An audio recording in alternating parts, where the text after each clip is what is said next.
Tonight we're going to kick off recaps with Elward, if you don't mind getting us started. Yeah, I hope that pulls through because I just recently sadly lost a family member to COVID. Yeah, I think it's no joke.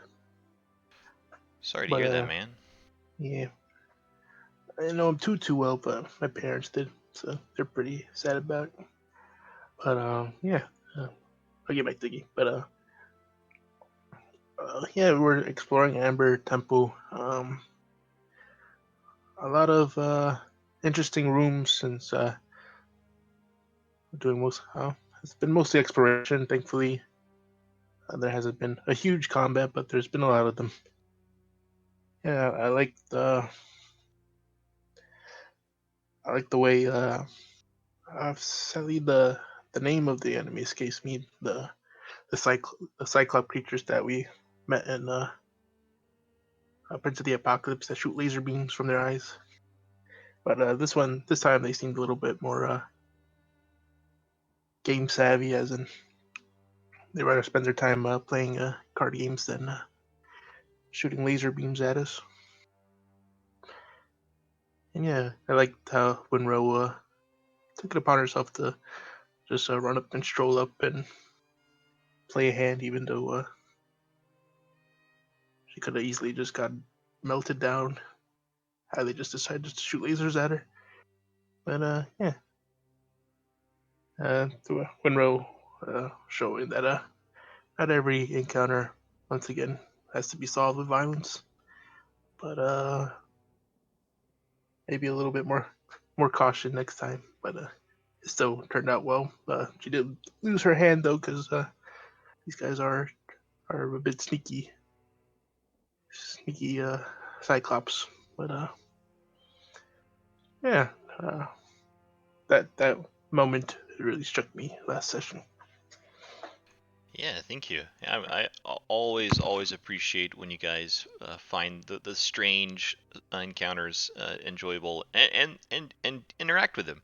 You know, like you said, not all things have to be dealt with violence. Totally could have been dealt with violence, and that would have been totally fine. But I agree, it led to a fun encounter with Winrel and these Nothics, as they cheated in cards, and Winrel used that to her advantage to gain some information. Thank you. Go ahead and take some inspiration, and we'll see you next.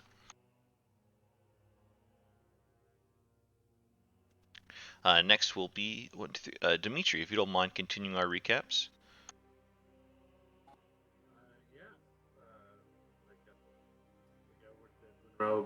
Doing that whole interaction with the Nothics was really. Hey, dude, your mic Yeah, your mic is like way distant, and it has a bit of feedback coming through, but it's like way distant.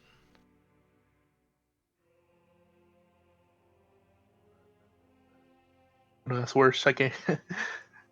I swear it sounds like your 3.5 millimeter. If you're using wired headphones, it sounds like it's not plugged in all the way. Or that, or you're like talking to us from across the room where your mic is. That was ASMR because I almost had to like look behind me to see if you were there. Yeah. Is that better? There's some. I hear you better, but there's some feedback in the back.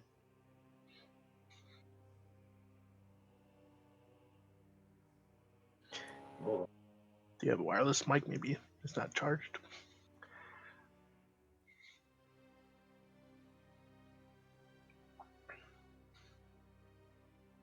Well, did we just getting that fixed? Oh. One more time. Say like a whole sentence. Is there any more feedback, or am I sound really far away? No more feedback. It's clear, but it's kind of quiet. I could just turn you up if anything.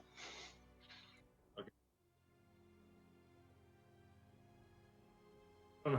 Was it like that when I first joined? When I first got on? No, it wasn't. There is a tiny bit of flatline feedback. It almost sounds like some sort of like post processor issue or something. Or maybe we're hearing your computer. Being right next to your computer. Yeah, we're picking up what sounds like just like a flat line, almost like a fan, like Edward said, like a sort of like kind of undertone. Okay. Yeah, I'll work on that. Sorry, dude. It's fine. But as long as I'm a little clear, I'll do my recap real fast, so we're not holding everybody up. You're still good. Yeah. Yeah, like Elward said, having Winrel, the encounter with the Nothics was really fun, especially in this campaign, considering a lot of these.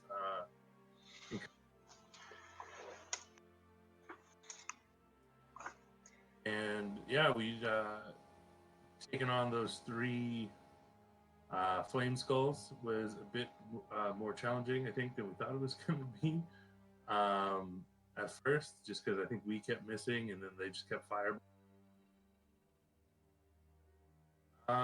And yeah, the other encounter with the wizard, I can't remember his.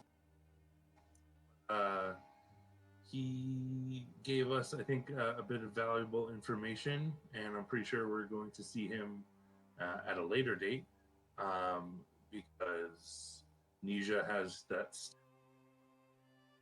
And yeah, and then it's just picking up at the Amber Golem fight, which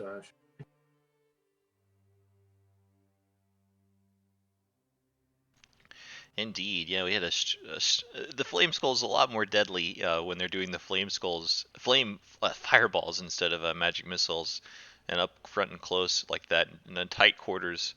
Yeah, and fun interaction with Vilnius for sure. You guys spotted him quite quickly, and he was too terrified to really do much at that time. And maybe we'll get to meet him again. Maybe not. Depends on a few things.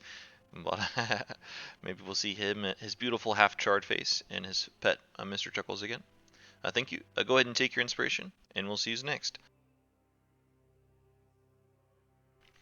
Next will be Nesia, if you don't mind continuing our recaps. Yeah, actually, I was going to dive into the villainous and Quasit encounter as well. Just finding out about him having basically backstabbed his own master to save his own skin, per his story, which I think we believed per roles and intuition. And yeah, me tastefully picking up and hopefully overcoming, at least for the time being, some sort of mental intrusion from this staff, which remains yet unidentified and has killed me for the last 7 days. So let's do it. And yeah, flame skulls, an invisible guy running around with a little shoulder imp named Quasit, who, yeah, I agree with Dimitri. We will most definitely probably see at the most inopportune time, sometime tonight, potentially in the Amber Temple. So looking forward to finding out what the hell the staff is. Looking forward to keeping it the hell out of Casimir's hands, and further investigating the Vestiges, as you referred to them. Yeah, indeed. You acquired that staff of the purest blue ice, and indeed you shrug off the mental attack that might have caused some damage to Tunisia, and had a lot of suspicions towards Vilnius. We'll have to see what comes of him. Definitely some very clever social play to kind of get him to divulge all of the information that he did, even secrets he did not intend to divulge, but you guys kind of sucked out of him. Thank you. Go ahead and take your inspiration. And tonight we'll close out our recaps with Winrel. All right. Well, as far as what's remaining, some interesting things I thought was particularly, I remember when Dimitri led everybody across that like crumbling ass balcony, and then there wasn't anything there. And then like immediately, and so then we had to go back across it. And then immediately before that, there was like that statue or something that, if you looked at it, it tried to tempt you into something. So I think Dimitri was able to, deny that or avoid its temptation. And then he warned everybody else to just look away. So those are my two fondest moments, I guess. Yeah, that was pretty hilarious. We walked right across that pretty hazardous balcony and walked right back. And indeed, I think through a good saving throw, Dimitri survived a pretty much a near death trap, one of the few death traps in this temple, but survived. But we even saw the evidence of the death trap. It was a couple different skeletons from like previous wizards and adventurers that were there. They got caught up in it. Thank you. Go ahead and take your inspiration. Any questions or insights before we move back into session? Before we move immediately into this combat with this massive jackal slash hawk-headed golem? Oh yeah, that answers my question of, oh hey, did we end last session with a short rest? Oh yeah, that's right. Fucking jackal slash eagle headed golem. That's I now remember. Yes, thank you for bringing up that painful memory there, Lennon. Sorry. Yeah, no time to identify this magical staff we have. We just enough time to try to save our lives as we fight this huge golem. The book totally says jackal-headed, but as we saw, the token makes it look definitely more bird-like. Casimir, quick, go spend the next 60 rounds in that corner identifying this shit. It'd be 100 rounds. Oh, oh yeah. Well, it would be. Yeah, it's 10 minutes, 60. Oh God, yeah, it would be 100. uh, what that? Yeah, 1 round is 6 seconds. No. My math is bad. 1 round is 6 seconds. So Yeah, so it'd be 10. Yeah, it'd be 600, right? No, 60. Oh, okay, I was yeah, right. you're right. Yeah, 10 Sorry. Okay, damn it. Question the Asian guy on math. Thanks a lot. Sorry. Does this sound better? Yeah, that does Yeah. sound better. I'll leave it. I won't mess with it anymore tonight. I'll just have to work on it. Sorry, dude. Mic things are always whack. Are you coming in really clear now? It still sounds like a little distant, but it's really clear and there's no feedback. I turned the gain down a lot, so let me just try turning it up. The only reason I brought it up when you first started talking is I really couldn't even hear you, but now we can hear you clear, which is the main thing. All right, is that loud enough or is that too loud? Oh no, it's perfect. Okay. Yeah, so I was surprised at how well the Yeti worked at first. I mean, I knew they're good microphones, but they pick up a lot of stuff, and I think I accidentally messed with the settings, and now it's like because I had an issue over like the past weekend because I ran D&D with some friends online, and they just kept getting like a bunch of feedback because I was running so much stuff. They could hear the fan on my. It might have come back, but it's totally okay, dude.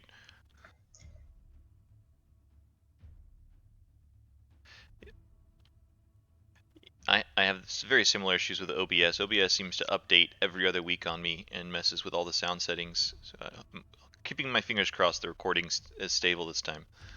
Go ahead and start rolling initiative as you guys find yourself on the map. I'll ping you there. But Irina Puppet would have been the first to notice as you're kind of using her as a scout Elward. She pushed through this shoved open amber door, and what she saw before it was this massive golem completely made of amber. And I'll let you decide whatever the head shape, whatever it looks like to you personally. You can say that's what the shape of its head is like.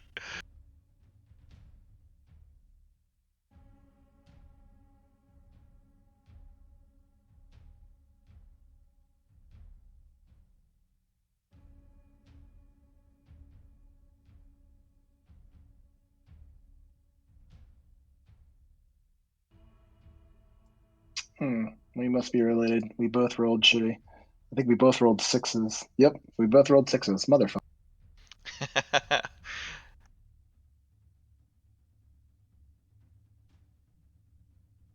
Oof. Pretty widespread initiative turn order, but Dimitri, you probably definitely go. Uh, I'm just gonna let the turn order decide. Dimitri, your turn first. I was looking at the double 17s. I've never done a tiebreaker, but maybe I should institute one. Your turn, Dimitri. Yeah, I think with Roll20 is if you don't have Dex tiebreaker, it just randomizes. Yeah.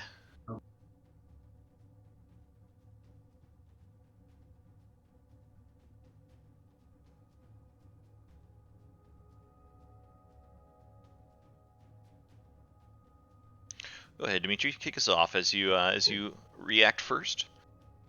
I guess I'll come in and yeah, I'll take. Let's see here.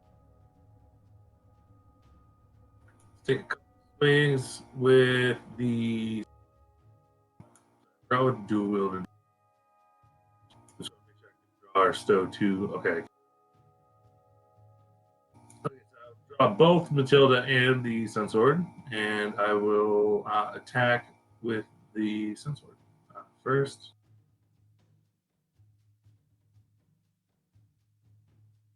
Yeah, that is certainly a hit. That is also a huge hit. So the 9 and the 11, because I'm wielding it one-handed, and then offhand with Matilda.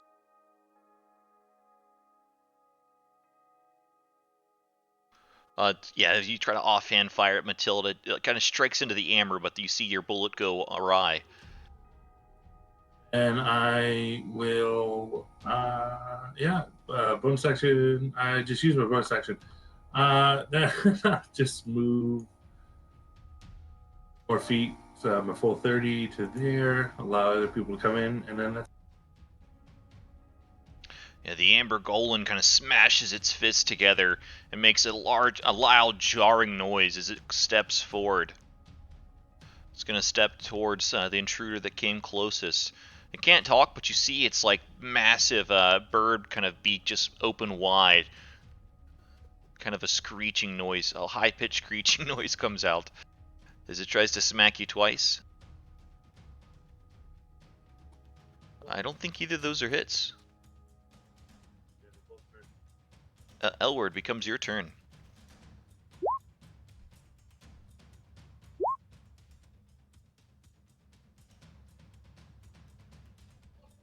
Okie dokie. We're gonna do the classics. Move Happy Jack just a little bit. So I could try to fire off a firebolt at it. See if it has resistance or not.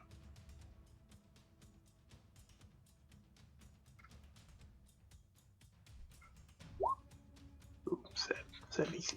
The firebolt strikes into the golem, but doesn't seem to pierce through the really hard material it's made of. That's unfortunate. But I'll send Irina Puppet forward, and Irina Puppet will give the help action for the next attack roll that goes against the amber statue. Nice. As it thrusts its shield to it and restricts its movement a little bit. That's the turn. Rudolf Enrichten. Yeah, he.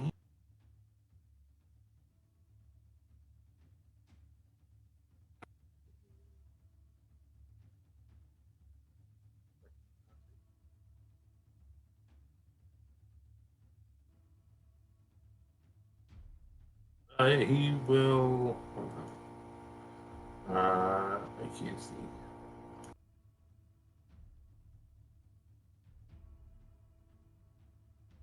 I couldn't see. But yeah, he'll come into here right now and try stabbing out with it twice with his silvered short sword. 14 is a miss as it kind of strikes into but 21 pierces through maybe. Oh no, sorry. The first one has advantage as he strikes. Kind of gets off kiltered off with Irina's shield smash and finds the weak spot, striking quite quickly twice. And then he will bonus action Sanctuary on himself because he doesn't have. And then that's Rudolph would notice even with his silvered weapons, they don't seem to be quite hard enough to really effectively pierce this golem. all right. Your turn, Nesia.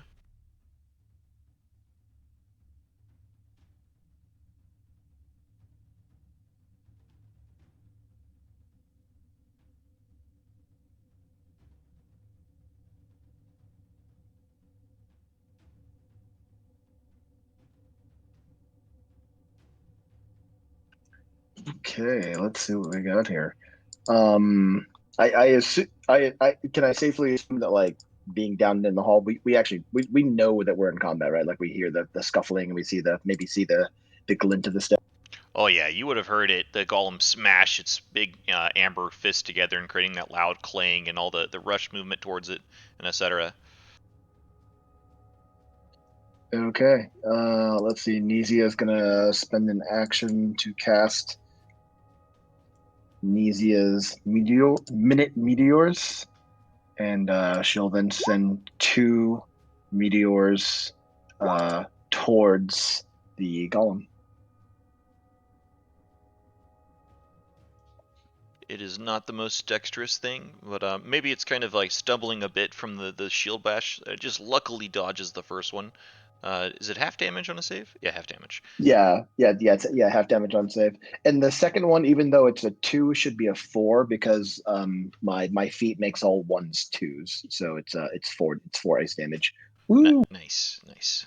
Optimum value. And Nesia is going to kind of take some, I guess, some minor cover here, just in this parapet over here, not liking the hallway with this thing that looks like it's going to charge down. And I'll pass turn. And Casimir's turn.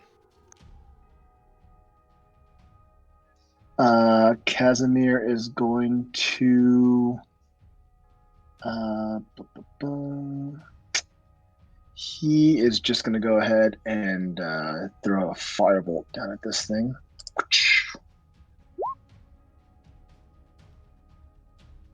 That'll just pierce maybe kind of the icicle that Nesia hit, kind of gives him a bullseye, and he hits directly into it. Fire being fully effective, melting the amber a bit. Perfect. And then he'll also kind of he'll flatten his back against the wall right next to me. And Winril, you find yourself kind of a little bit behind, still in the auditorium, but you hear sounds of combat. Your friends casting spells.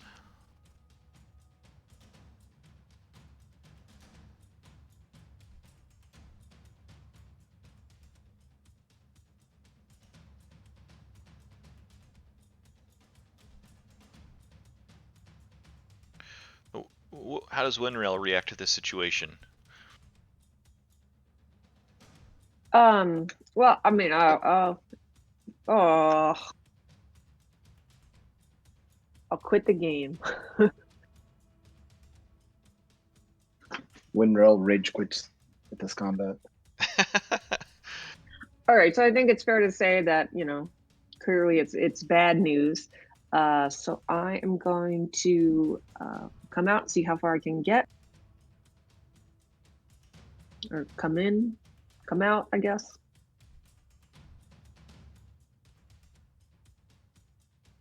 Do you need help? Do you need to ping the location when you reset? It's still loading. No, I'm fine. There we go. Cool.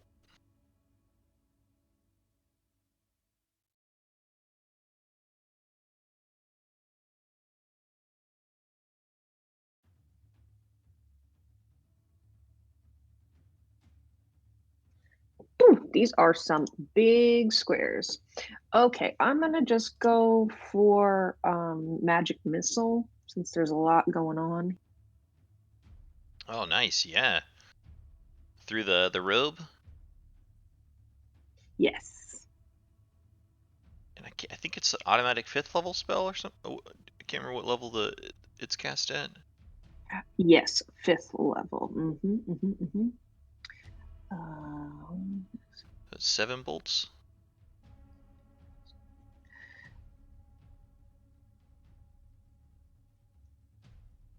Six stars. Yeah. Okay. I was just reminding myself how many uses I had.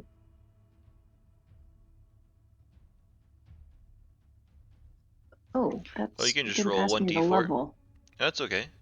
It's just 1d4, and then you multiply it by the amount of bolts that you shoot, which is perfect because the first one was a 4, so 4 times what's going to be 5. 5 times 7 is 35. Is all 7 bolts just come flying out as you kind of rip this patch off your robes, all striking directly to the Amber Golem, knocking huge blocks off of this massive creature. Now I'm assuming, does that still count as a spell, even though it's from the road? It is a spell. Yeah, it's kind of casting a spell using the item. Okay. Okay, then I will pass turn. I lost my doohickey because I quit. What? Oh, okay. Sorry about that. Dimitri, round of second round, start of round 2. You're still first to go, reacting quite quickly. What do you do? I'm going to actually go Matilda for now, since it's a smaller. And I'm just going to wield the Sun Sword two-handed and take a couple.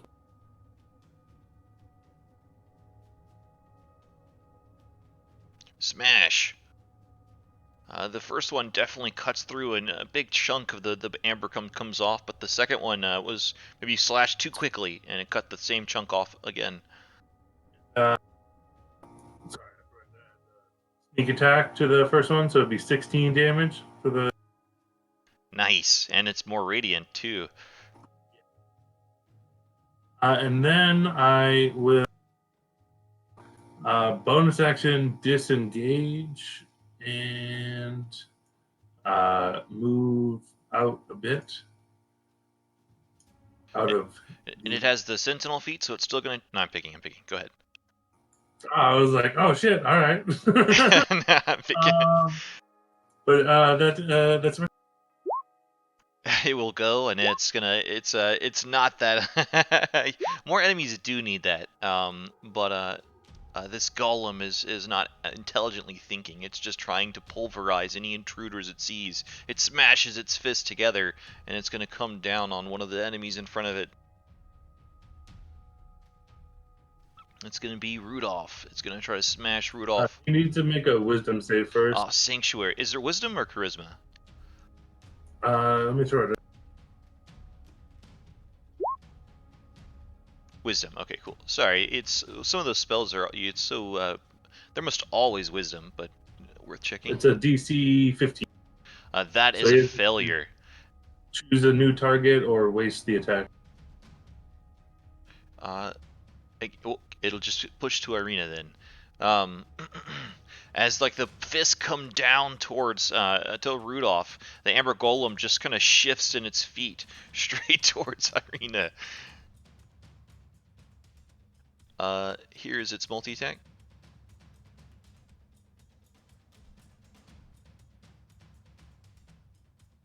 Oh no. As Rudolph very effectively pushes himself out of the way of this damage, the the Amber Golem swings down quite heavily. I think 15 is a miss on Irina, but the 30 is a massive hit as she takes 37 bludgeoning damage from this massive golem. Attacks count as magical, I believe. Yes, just in case the puppet has some kind of resistance. But it becomes your turn, Elward. As Elward glitters daggers behind Octavio, he's gonna shoot off another firebolt just on top of Rudolph's scalp, and try to hit the amber statue. That is a hit, and the fire melting a bit of amber away.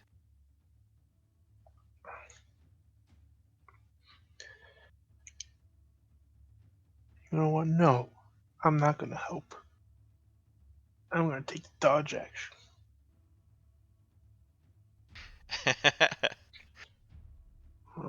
deserve my help. That's turn. Irina Irina threw a word feeling a bit vindictive, maybe. Rudolph, becomes your turn.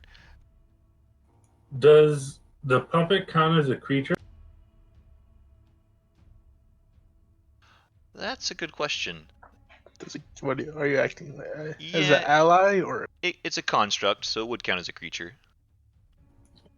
I would have told you a long time. Healing magic doesn't work. Oh no, he's asking if the sanctuary would apply. Yeah. Because this be another, yeah. Okay, he'll just cast Sanctuary on Irina. And that is that's a bonus action. But he does. I don't know, and then I guess he'll just try and do. He doesn't have anything. He'll do Mending on Irina and see if that does anything. But that's it. He'll cast Mending and Sanctuary on the Irina. Sure, roll a d4.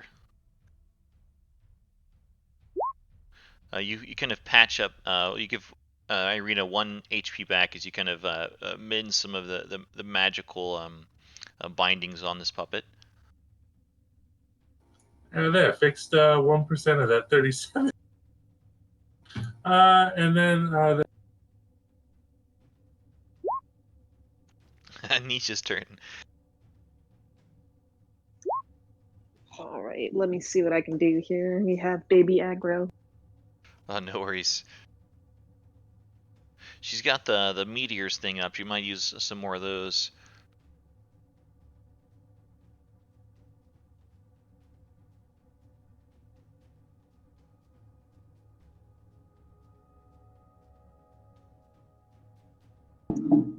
All right, yeah, let's just do that because I can't even figure out his computer. No, yeah, maybe she'll do that. That'll be her bonus action. So she'll fire 2 of those straight for the golem. Okay, and does that use her spell ability, or they? Oh no, she can still cast a spell. That was just her bonus Oh, action, cool. and it doesn't count as casting a slot spell because it was already cast. Oh, cool.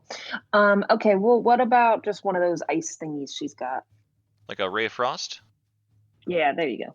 Yeah, go for it. Oh, I can roll it too if you want Yeah, me to. can you click it? Can you click it for me? Sorry. Yeah, no problem at all. That was actually an incredibly effective turn. Let me roll some dex saves. It fails horribly. In fact, it rolls a 0 on the second save, as it takes full damage. Both the meteors strike into it, and the ray of frost hitting it quite heavily.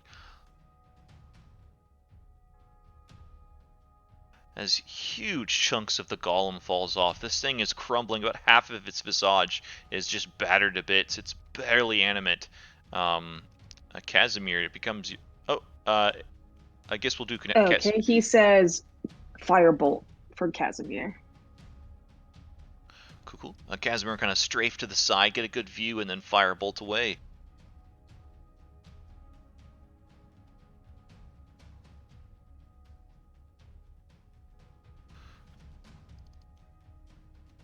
And as the firebolt strikes this bird-headed golem straight in the chin, the golemed head just clunks off the whole body and falls to the ground in a little melted mush pile, ending combat.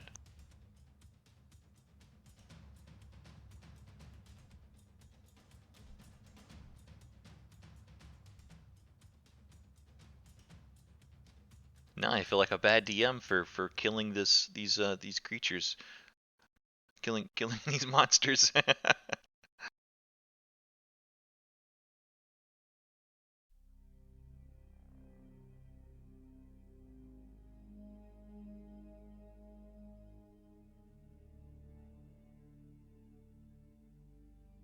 Yeah, not too bad. Not too bad with this many allies and stuff. Definitely a scary thing to get hit by, but one at a time is not too bad.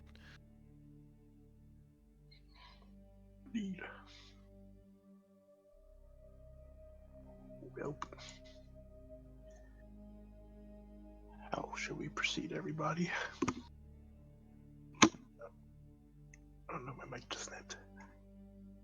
You did say that we were going. We wanted to finish exploring this floor before we move down to the bottom.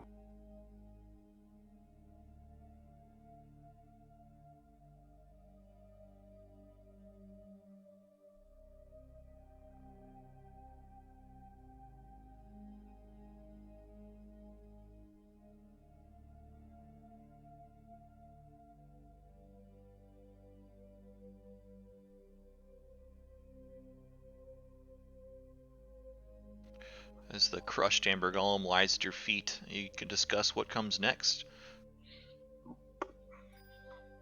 Does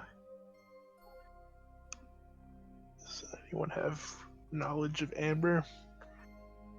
Do we think we could fetch a fair price for it? Probably heavy, but maybe like a small chunk would do.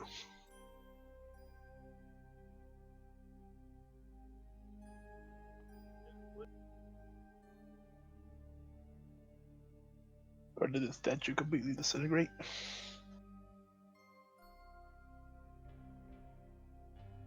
Oh no, there's still huge chunks of it. You could totally harvest some if you so wish. There's massive chunks of it. You can give me like maybe a history check or a nature check to see if you can kind of remember what the value of amber is. Would that be something that I would have known being a merchant? Yeah, I'll give you advantage on the check. Yeah, you probably have some knowledge on it for sure. You said history. Oh, History or nature, either one.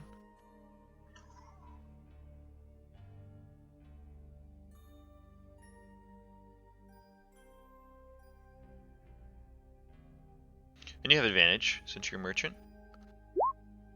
Oh, nice. Yeah, you get the idea that it's almost a gold per pound, and there's about a ton. There's about a ton of amber here, making up this massive golem. Yeah, I would relay that. Oh, no. If you find the right buyer, you could get about a gold per. Yeah. Finding the right buyer's the tricky part, though. So I think about a chunk would do. I thought we were gonna carry the entire statue, of course. Maybe a nice chunk would do, just fine.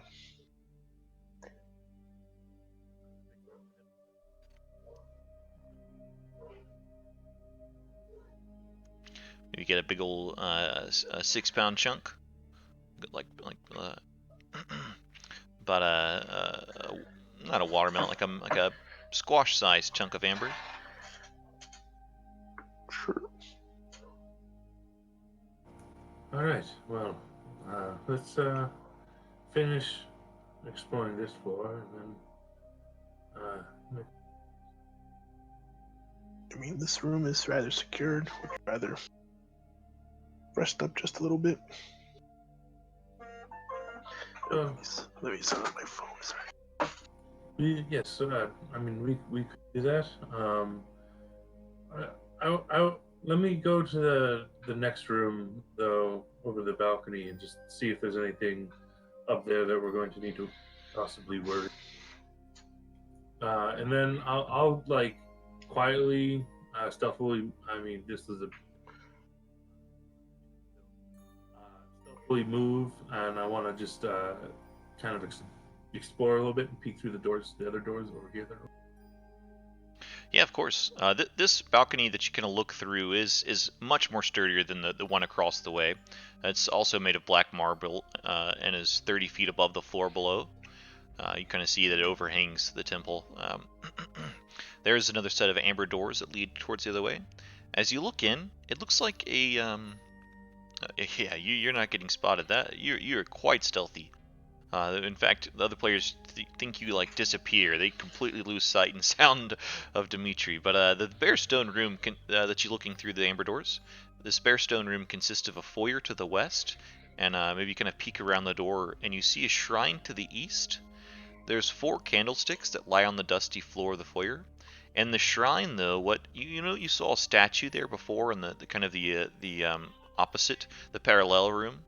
But instead, you see fragments of a shattered obsidian statue scattered in a raised alcove, as well as two pairs of empty alcoves lining the north and south walls of the shrine.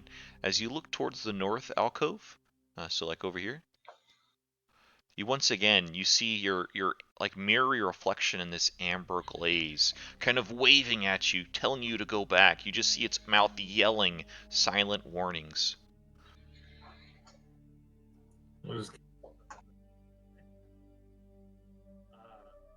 move over to this door and I guess give it a listen. As you're listening, you hear something approaching right behind you. Boop! Oh, jeez. Making sure there was nothing here we're going to have to worry about. Try and take a rest in the amber room.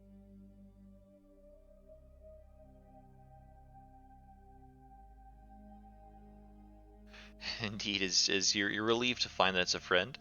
This room beyond is just another one of those archer posts. A very empty-looking room with the archer that leads out towards the main temple room.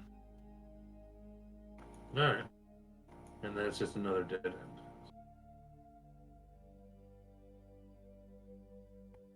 end.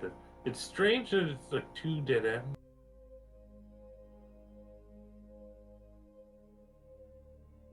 Can I inspect this little archer post and see if I want to inspect like this wall and see if there's anything?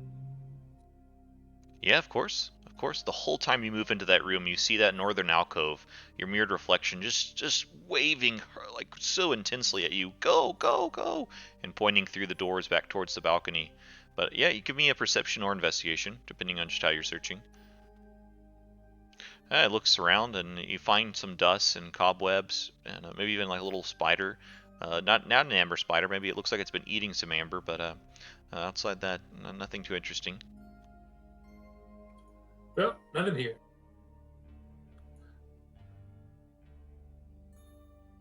The other spiders know that spider has amber gut.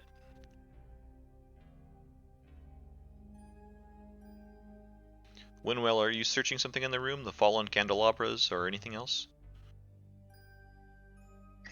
Yeah, I'll inspect the candelabras.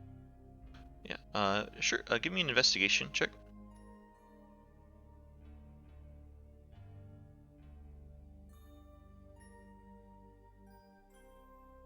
And I think you were the one that found out earlier with the religion that those faceless gods, like the one that the old foxy wizard was in, and so far the statues you've been seeing depicted this ancient nameless god, the god of secrets.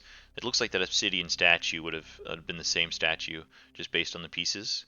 As you look over the candelabras, they are pretty old, but they look to be also made of gold, and probably worth about 50 GP each. They're probably about 10 pounds a piece. Mm. But also, you also see in this northern alcove your own mirror reflection, kind of shouting warnings, yelling and waving to get out of this room. Is it a real mirror? It's not a real mirror. It's like the walls themselves seem to be made of amber, that kind of a reddish orange brown. But this section of it is just extra glossy, kind of like a glaze has been across it, and so you can see a mirror. Like maybe you can kind of barely see your like muffled form as you move through other rooms. But every once in a while there's these shiny spots of it, like where someone has polished it and or put a glaze over it, and you see your reflection clearly through it, like you would see your reflection in like a shiny shield. Do any of the candelabras have candles? No, they're all kind of kind of worn away with age. Okay. All right.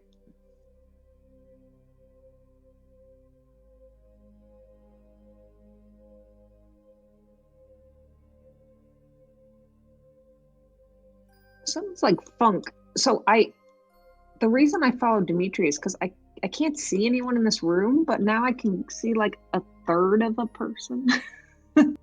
Oh, because there's no natural light in there. It's just Dimitri's light. Oh, okay. That's how I was like, oh, I thought Dimitri was going by himself, and then I was like, oh, I guess everybody else went too, because there's no one in here with me. Do you want to like have like light a torch? Well, I should have light, right? Because of my shield. I'm gonna give off Oh, moonlight. yeah. I think so. Is it 15, 30, 30, 15, or is it I think it's 40, less. 20? It's less than like a lamp, but I would think I'd be able to tell people were in the room with me. Yeah, I totally forgot about the moon touched. Which I should not have, because that's a cool item.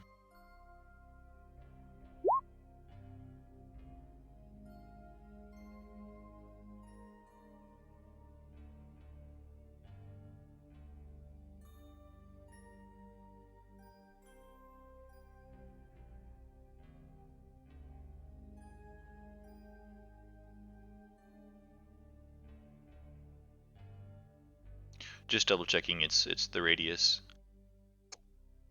Yeah, 15, 15. Cool, cool. Yeah, I got you. Oh, that's right. I have to look down here in the like magic items section.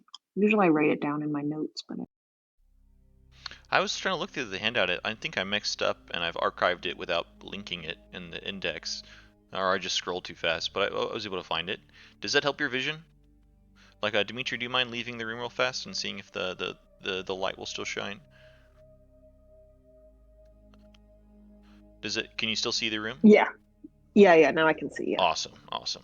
Sorry, and the dynamic lighting is a little bit weird. Like I don't know what's going on with with what's his face, Rudolph, because he has vision, but it doesn't seem like he's like seeing well. Yeah, I don't. Because sometimes it comes in and he can see, and then other times, like when it has that little hiccup and everything goes gray, it's like you can't see, and then another hiccup will happen, and then you can't see. Yeah, I'm not sure. Sorry, man. But yeah, Okay, like I said, I've just been like moving Dimitri so Rudolph can see, and I just moved. cool. Maybe now with Winrail with the correct lighting, that'll make things a bit easier too. Yeah, you guys gonna bed down here for a short rest? I think Cool, cool. Roll a d20 for me, Elward. You are. Oh, never mind. I thought that the second one was the d20. You're still all good.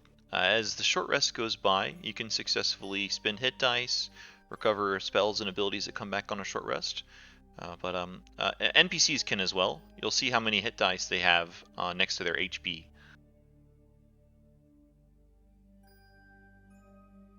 So like Casimir has like 98, and Rudolph I think has like 11d8 or something like that.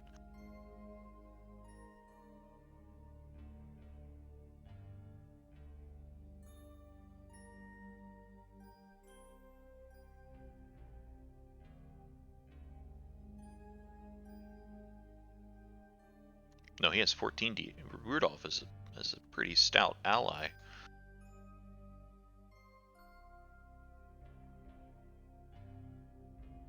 But whenever you guys are all short rested and feel better, feel free to continue on, or discuss what you need to discuss.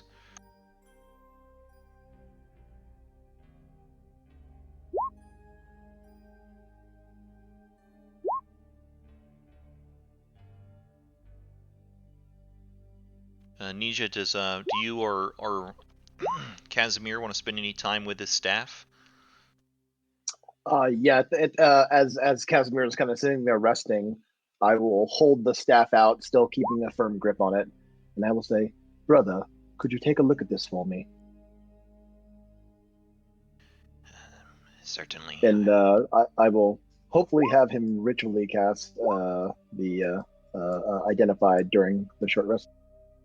Yeah, definitely. He'll kind of alert you that that he kind of spends some time casting the spell and looking over. This is a very powerful weapon, item of magic. Will help us get sister back. It should be used by you. Feats your demeanor. It's a Staff of Frost. Woo! Hell yeah! And he lets you know that it's cursed. Brilliant. Oh, like cursed as far as if I attune to it, something bad will happen. You get the sense that perhaps as soon as you touched it, something should have happened. So he assumes you're cursed. Well, join the club.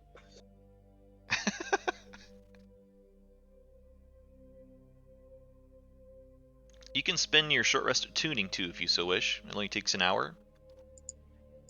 Yeah, I'm actually okay on hit points apparently, so I will spend my time attuning to it. No problem. You totally can do so. You are within the requirements to attune to this staff, and you gain some snowy powers. Do you want to describe what this looks like as you attune to this staff?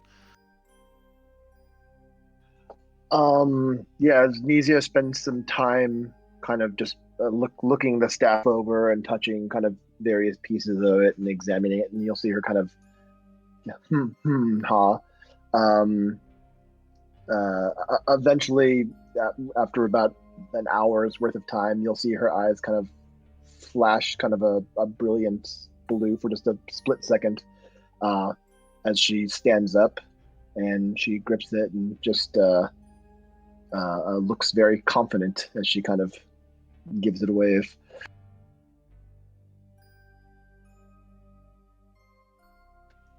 This will do nicely.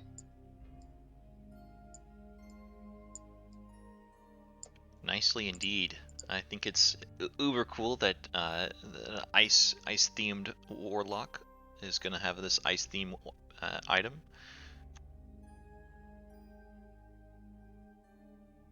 Congratulations, Staff of Frost.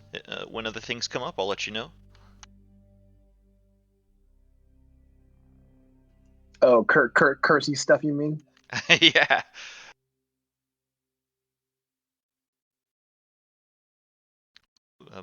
Yeah, you do kind of feel a bit of an itch at the back of your head again, similar to the one that you resisted, but it's like it's not trying to pry in. It's just like a light scratch, like maybe like you have like a bit of like dry scalp or something in the back of your head, but it's just doesn't seem to go away. Fair. After we all take some collective time to kind of catch our breath, mend some wounds, mend some puppets, we look a lot better, feel a lot better, spirits reinvigorated. What do we do?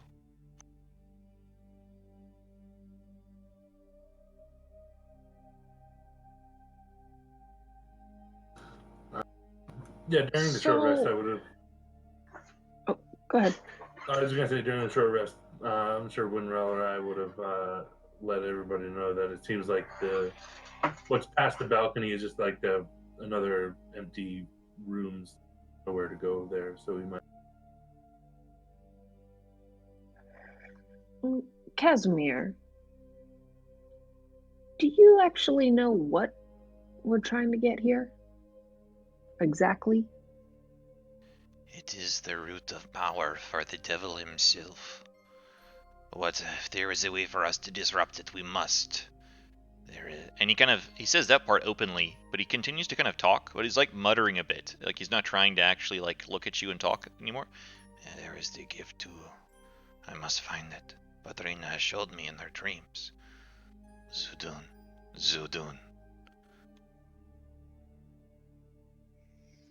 And for those of you who don't recall, Patrina is Casimir and Nesia's late sister, who was taken by Strahd as a bride / prize.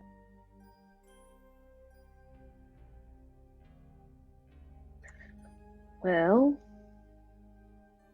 I guess we'll assume it's a you'll know it when you see it type of situation, and we should just carry on.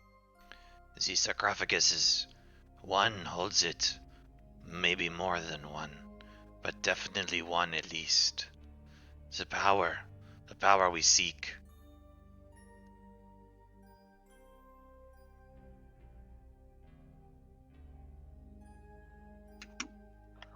Okay, well, shall we then? Everyone ready? As, as, as we leave the room, Nesia will probably, as she's still kind of, I mean, gingerly caressing the staff, she'll mention to kind of everybody. I understand now why Vilnius wanted this. We should take heed. If it were me, I would not have left this artifact behind. Although I think I just correct me if I'm wrong, but Nesia, you still have Death Ward.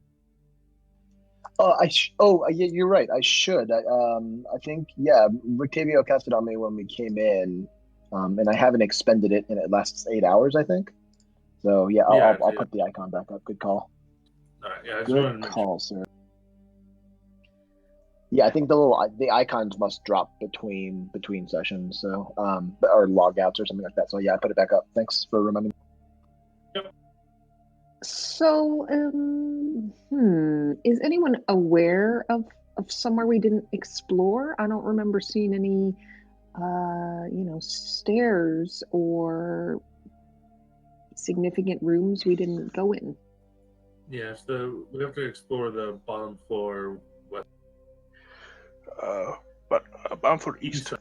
Yeah, east, and then there's a whole south east. But I'm thinking it just leads to bottom floor east anyway. Yeah, that's what it looked like when I looked. Ah, okay. Well, let's proceed then. The ancient home of the Dusk Elves. Our temples used to have many secrets. Keep your eyes sharp.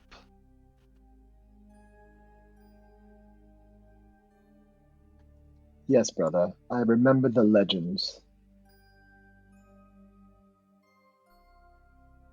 You would have enjoyed seeing them. Many gifts, many temples beautiful. Strahd destroyed them when his armies came. Your sister, our sister. She was very devout to Mother Night. I was not so much the religious type, but perhaps I should have been.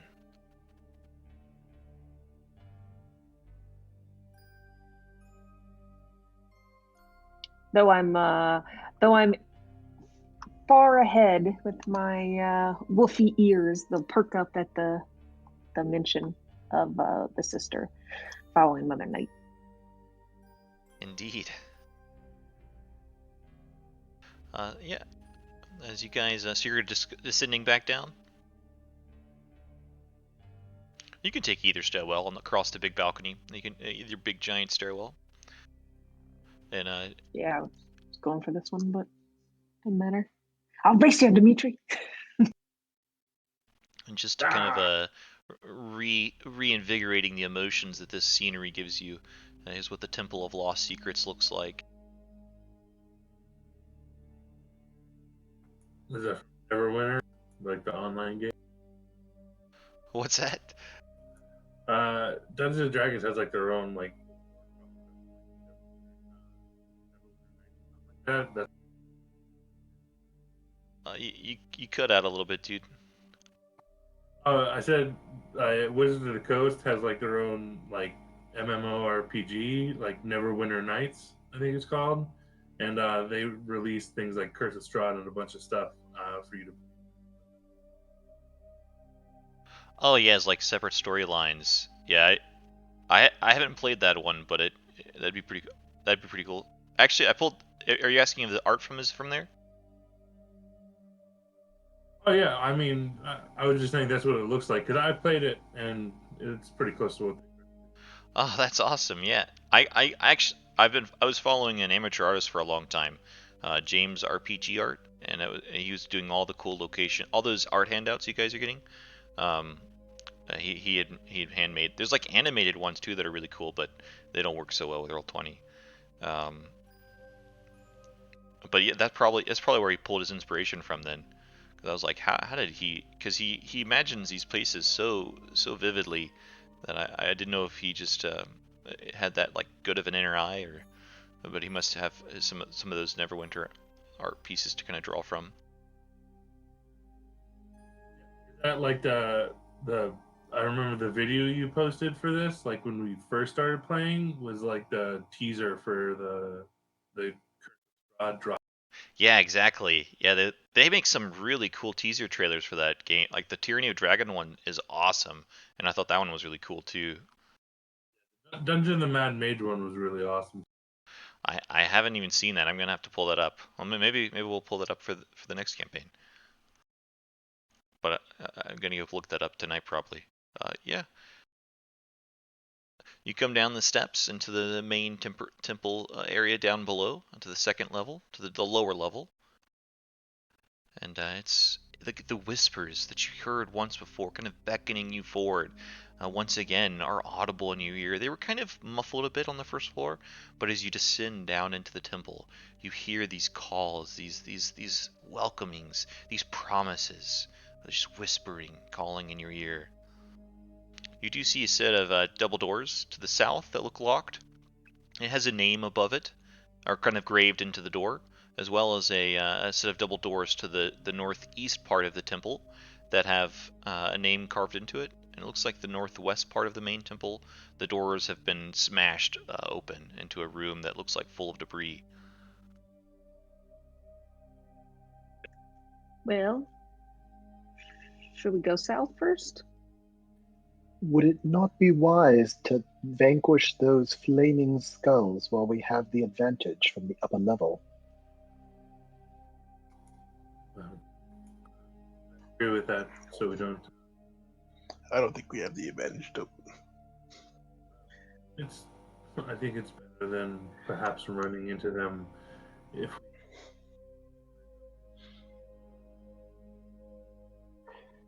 Because those fireballs literally just hit me from anywhere. In this case, it judging by the layout of this, I would assume that the flame skulls are through that passage over there. Perhaps if we throw them out one at a time and we stayed out here, spread out, it would be better.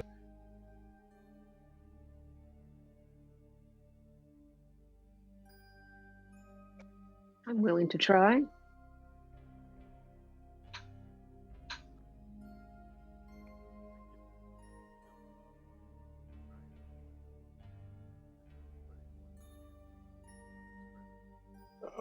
Your mic's super low. I ain't catching any of that. Who, me? That's true. Is that Oh, I didn't even hear him. Yeah, it's better. Yeah, Dimitri just said he can lure him out if you all want to spread out in this room, and then we can.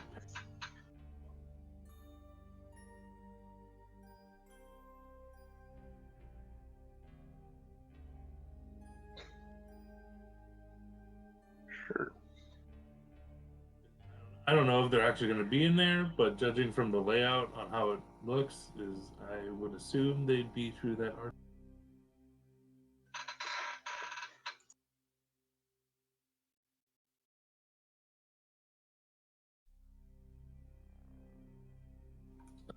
I'm going to stealth into this.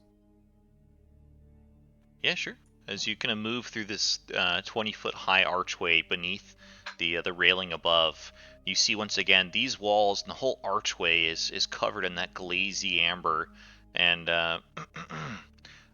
you see your reflections kind of waving, warning you to go away, turn back, turn back. It looks like the hallway to the north part is crumbled into a ruinous bit. Dust is just completely covering the black marble floor. Many amber doors across on the eastern wall kind of lead into rooms beyond. Okay. I think in the meantime, never mind. No worries. I'll move to this corner and take a peek around and see what's up. As you peek around, you see, as you're looking down the way, you do see many doors leading out. I mean, At the extent of your vision, it looks like you kind of hear voices. You can't see them quite. The light doesn't shine that far, but you hear kind of like old women kind of gaggling to one another. It's a bibbity. No, it's a bobbity. No, it's a boo. And then it kind of like it sounds like they're trying to shout passphrases almost, but with no effect.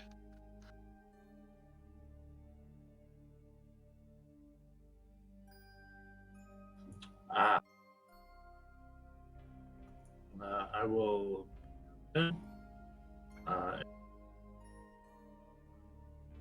Group that I didn't see any flames. I saw and heard what appeared to be 3 elderly. Irina actually, as Irina kind of scouts along with you, she's got your vision, right? Like your dark vision, right, Elward? Yeah. She would have vision on the 3 old women kind of hovering above the floor, each on a broomstick. There's 3 Barovian witches, each with kind of a bit of a wand in their hand, kind of looking at this door to the south. And they kind of point their wand and say a passphrase, and nothing happens. And the others kind of giggle, and then another one tries. Do they look exactly like the ones that we came across? They look, I mean, they're not exactly, but they look very similar. Like they could be in the same coven as the potion maker you came across, as well as some of the ones in Berez, but not the exact same ones.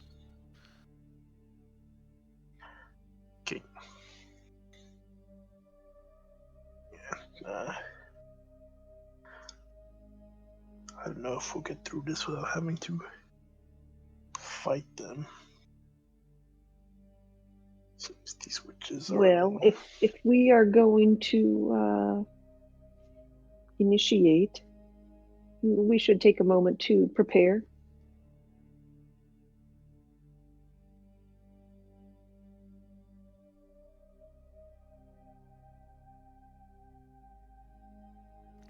You could tell a word that the door they're calling has a name kind of engraved across it, all across the amber. They seem to don't know the. They seem not to know the language of the ambers that are on the walls from the ones on the east. But we do. Can't let these witches take whatever powers they can find in those small coven rooms. Which I'm assuming that's what they're after.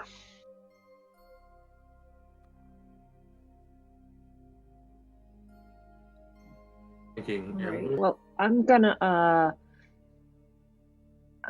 to. Where is Rictavio?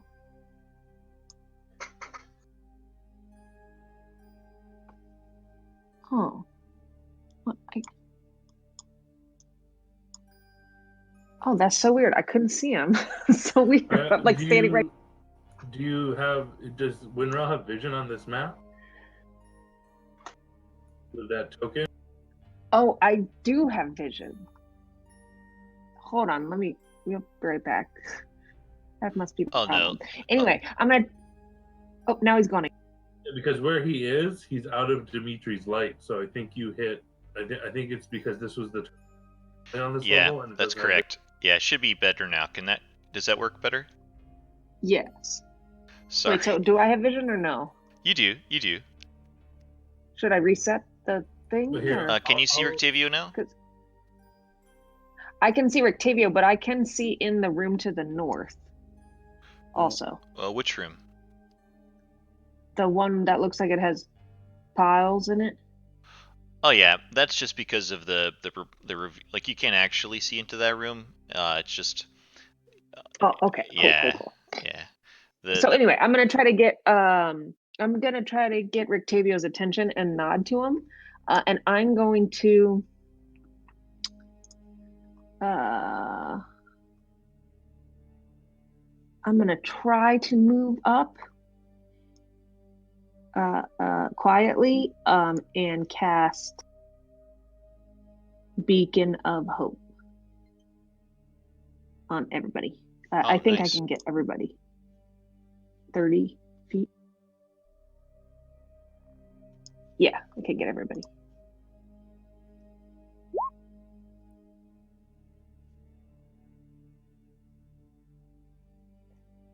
And yeah, so I'll nod at Rictavio to kind of say like, all right, let's prepare.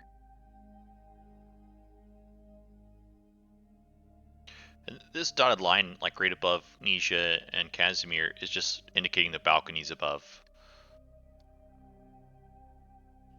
Okay, cool. Emio is running a bit low on spells at the moment, so all his ones he's preparing with are already cast.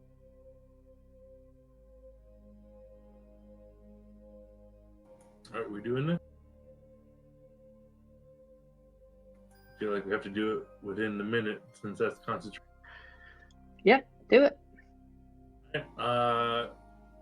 Getting a nod from Winrell, I'll move around the corner, and I guess take a... Yeah, sure. Go for it. As roll initiative.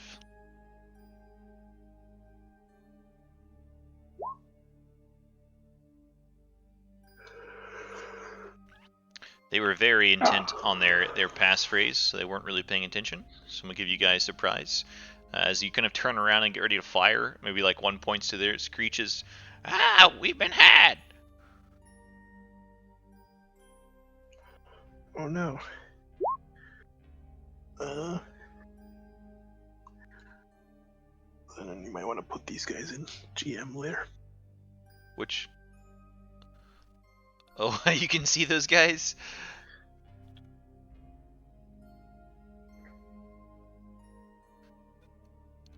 Oh, cool. Yeah, part of the reveal thing is really cool, but it's not working very well with these maps that weren't created with it in mind. But it's okay.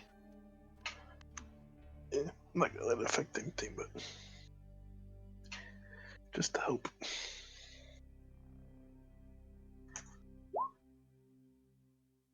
I'm gonna start doing that with my maps too. Just put all the enemies in GM lair mode. Yeah. Go ahead, Casimir. You guys get a surprise round on these things. Wait, what? I rolled higher than Dimitri? Oh my god. I rolled an advantage. I rolled super low. Things have happened. Alright. Casimir's gonna run up the... Oh, he can move 35 feet. Lovely. So he's gonna run right up there. He's going to point a finger and say, "Ah, stupid witches. You do not belong here." And he's gonna point a finger, and a little streak of red arcane light is gonna shoot out from it as a fireball leaves his fingers and detonates.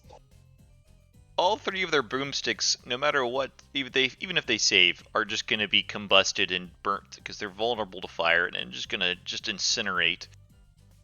Oh, sorry guys, no flying broomsticks for us. I apologize. No problem.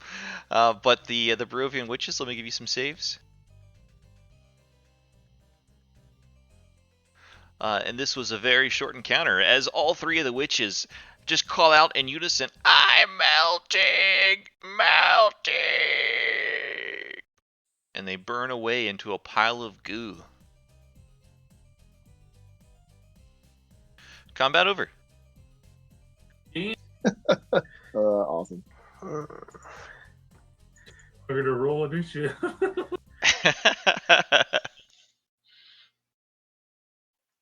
Ah, that filth. How dare they come into this temple and try and steal its secret? They know nothing of suffering. The power shall be mine.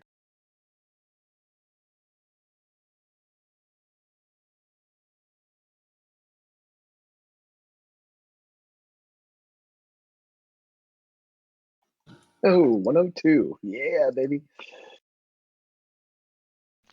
Big money. Fireball does solve some issues.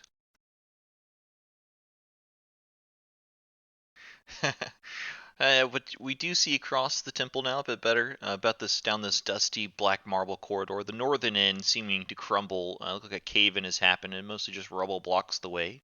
You see several amber doors, kind of four around the hallway. Starting to the northeast, no, it's amber door, no name carved. The next one down on the eastern wall, uh, amber, no name carved.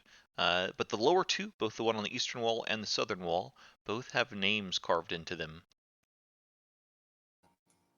One's had names. These two down here in the kind of the lower portion of the hallway, both of them. Oh, right.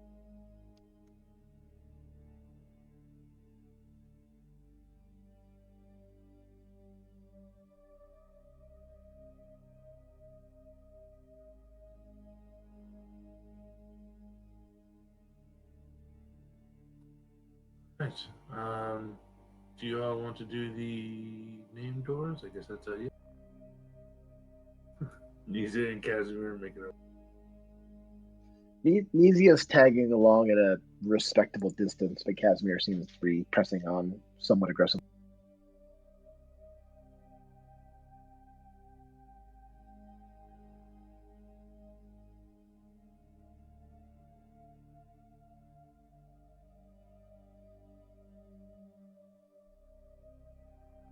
Indeed, it looks like you're kind of observing this door to the east, Dimitri. It looks like there's a name of a five-letter name kind of engraved into it.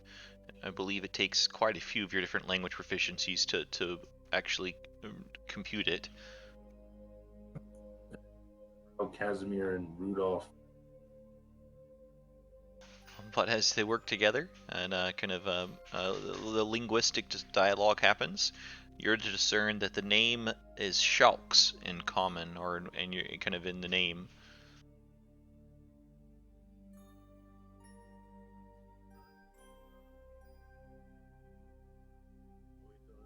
Ready, and then I guess Who says it? I was just waiting for everybody to be ready for when I open the door, and but once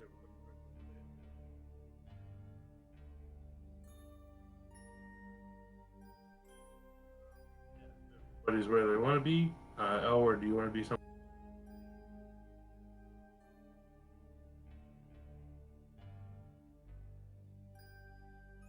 My bad, you cut out.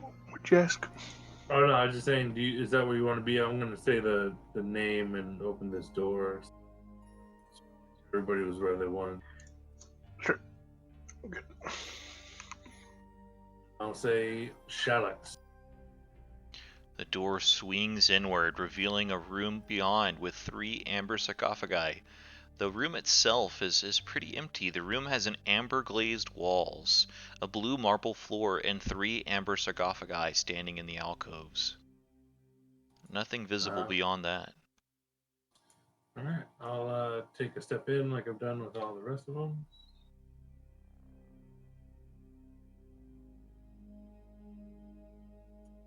As you do so, you hear whispers beginning to kind of tickle into your ear.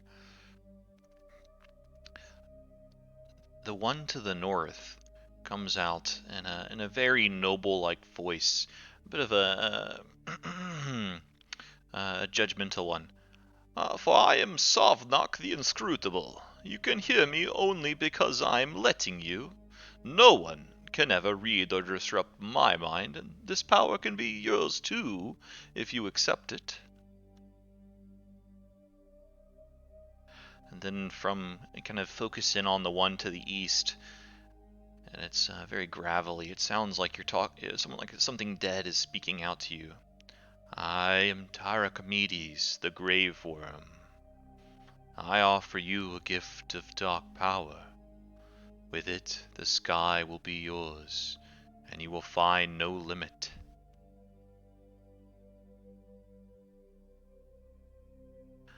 And the final one to the south, you kind of are remembered images of your long-lost wife, and you feel ashamed that she's kind of coming to mind here. But a lovely voice comes out. Ah, a pretty traveler from far lands. When I roamed the world like you, all desires were within my reach. My very word was enough to collect anything, or anyone, I wished. Do you wish to be as persuasive as I used to be?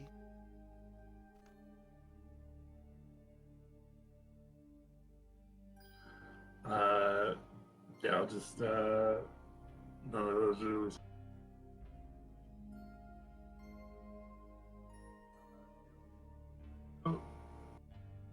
And then say, back out without turning around,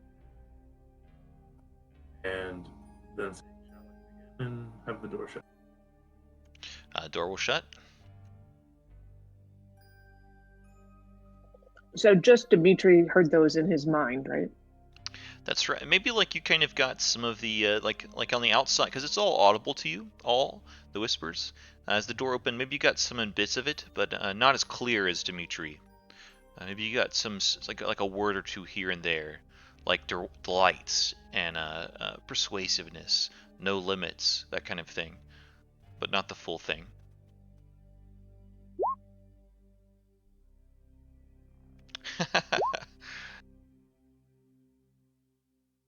You would leave here quite powerful if you accepted all of them.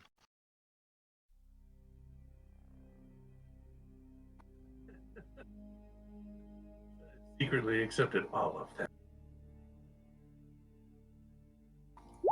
No. But yeah, I guess, nah, none of those were the ones we were looking for.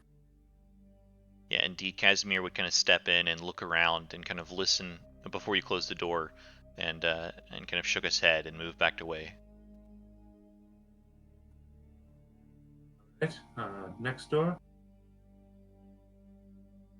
As you work together, the word on this door is Maverus, or Mavrus.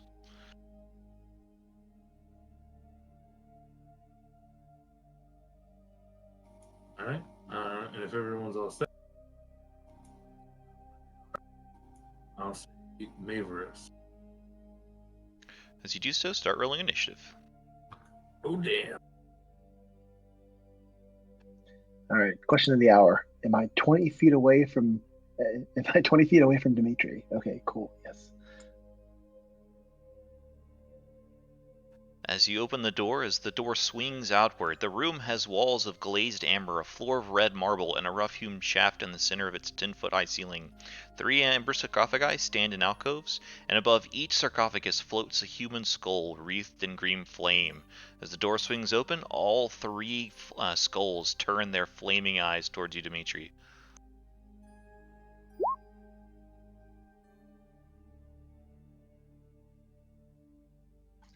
So what is that? Let's see. That's 24d6. All right. Nice knowing you.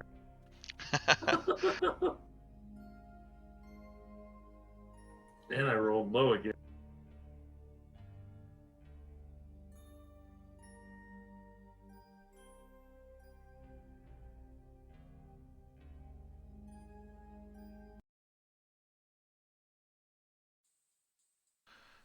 Elward, you're the first to react. What do you do as you see these kind of peering into the room with your superior vision? You see the green flames kind of give off a bit of light. Oh man. Okay.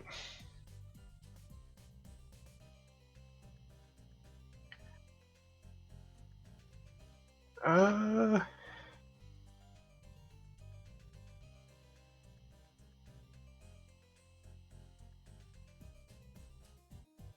I'm not ready for this.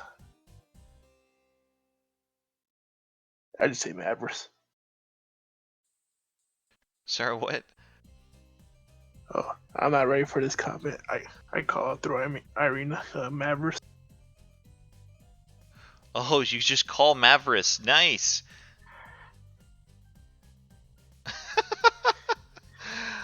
The door closes.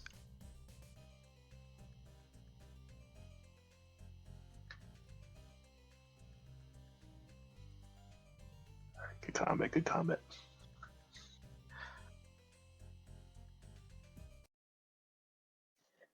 You wasted that 24 initiative. Oh, I used it to save Dimitri.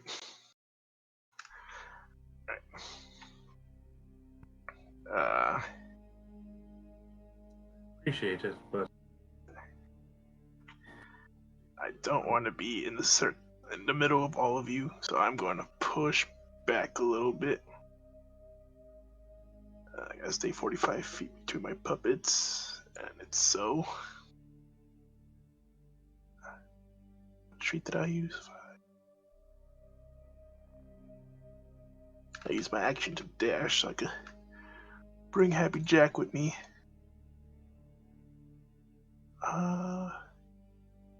Yeah, this should be fine. Both my puppets are still in fireball. I'm not, so I think we're good. I think we should take this time to reposition ourselves. We're in a bad place to be getting shot by those giant fireballs. That's what. I don't have a done button. Oh, no worries. No, don't worry about it. Anyone else do anything else after this? The door is shut, and Elward rushes back.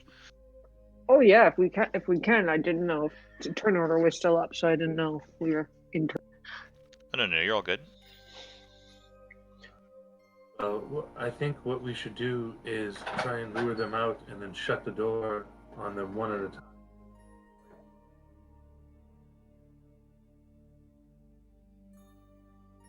All it takes is a word to open and close the door. It shouldn't be that hard.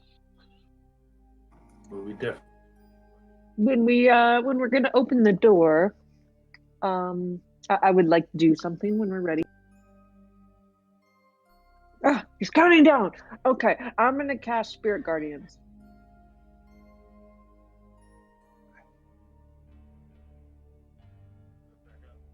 Ready with my sword. Rudolph's gonna come over here because he only has close range attacks. Elward, as you rush back, you're rushing as far as you can out of the room. You see 3 flaming skulls come descending, hovering down from the arrow slits above on the 2nd floor, down into the archway. And we'll return to initiative. They could fly through that shaft that was in the ceiling. And we'll just return to the same turn order.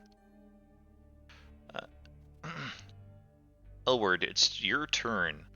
As we'll just start the turn order as a round 1. Welp.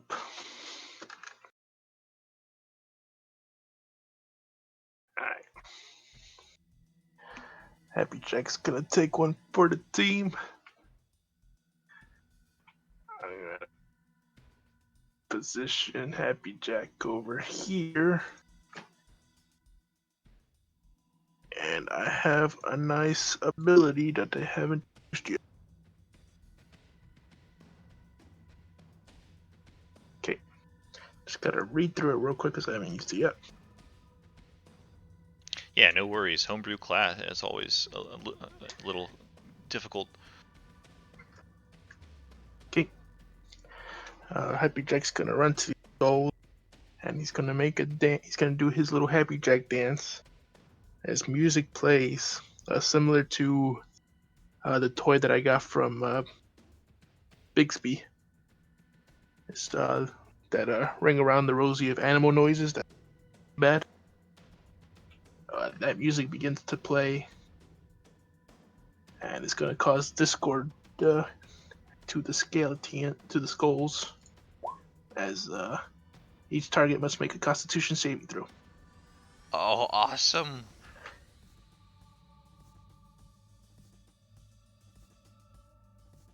Cool, let me give you some con saves. Unless they're deaf. Oh, no, they can totally hear. They're just undead wizards, essentially. Nice. That is creepy imagery with Happy Jack just shuddering and the music coming out. They all fail. They take some damage, right? Yeah. No, I can't use this for a whole day.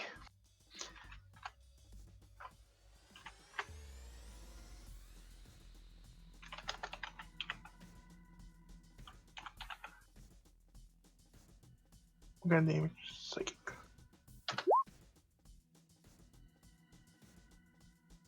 +3d8. Oh my goodness! You just obliterated these flame. They're still up, but they are all just eviscerated by this psychic damage as they're all terrified. The semblance of life kind of returns into their minds. They think they're living wizards once again and are fighting a monster, not the monster, and that they are not the monster themselves. This is a identity crisis for them.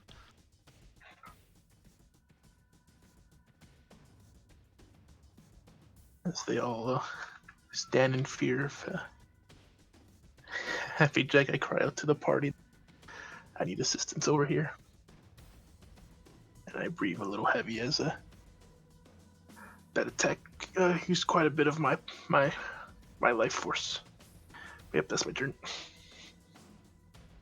That is a heavy hit, dude. You could have wiped them all with a good enough roll, but that was still a very good roll. This Flame Skull is indeed going to go, and it just immediately reacts in terror and is going to fireball like right on top of this monster. It actually speaks out in common. Get away, monster, get away, get away! So it's going to fireball right on Happy Jack. And the fire kind of envelops all of the other ones, but they're all immune to fire.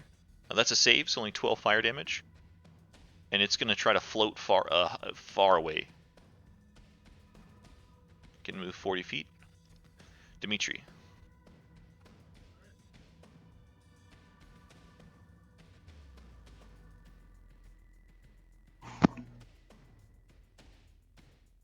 You just hear an ensemble of scary animal noises come from the hall towards I the west. moved to bonus action dash to there.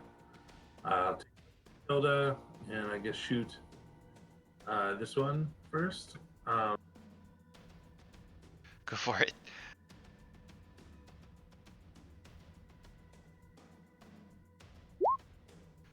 That is a hit, and it becomes a kill. Excellent. And then yeah, I'll shot at the other.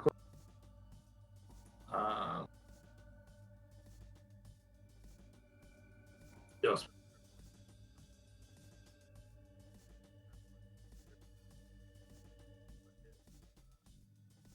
You're kind of coming in and out. Which one are you firing at?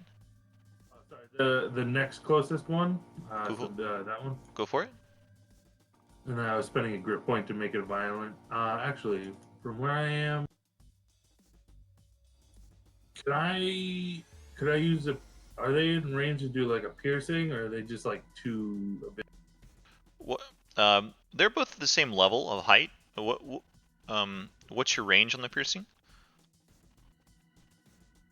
Oh, it's just range of the gun. So. Yeah. Yeah, I mean 60 feet, so you're at totally. All right. Yes. And never mind. I'll spend a grip point to make it a piercing shot to try and hit the other two. Go for it.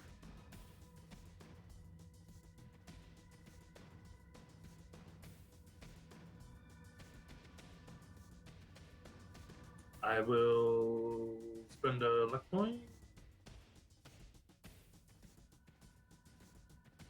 Boom.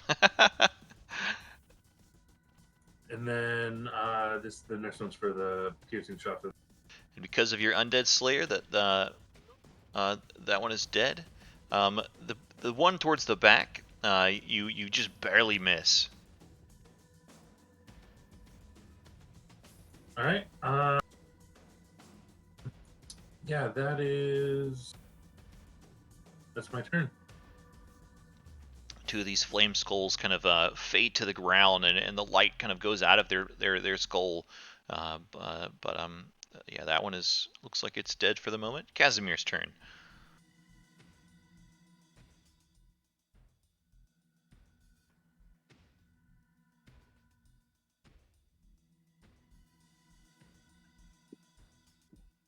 Let's see. Casimir is going to poke his head around the corner here. and he's going to aim at the one that's left, and he is going to shoot a firebolt.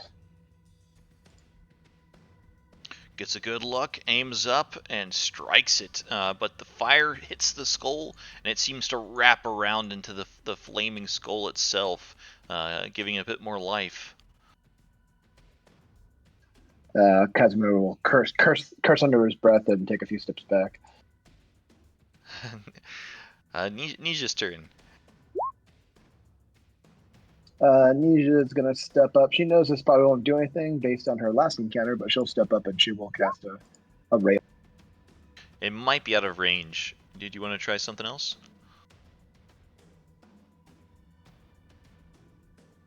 Yeah, a little out of range. Ooh, dang. It's 60, right? Yeah. Use your movement to a get little out of closer. range. Yeah, I don't even think I could get that far because I could only get from where I was, assuming 30 feet directly at it. And the only thing I'm going to do is cast an ice spell, which it's immune to anyway. So, yeah, I guess Nesia's just going to kind of poke her head around the corner, realize she can't do anything, and then I guess pass turn there because she literally can't do anything. Stupid immunity. Maybe some dodge. Rudolph's turn. Rudolph can't really do much, so he'll move up a bit. Just he can't. He won't be able to reach the flame skull, or yeah. So that's his turn.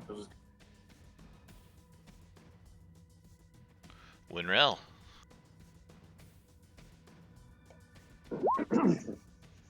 Winrel is going to, though hearing all the hubbub, frustrated at once again having to run from the furthest distance to the battle, I'm gonna open the door. Nice. Call out the name.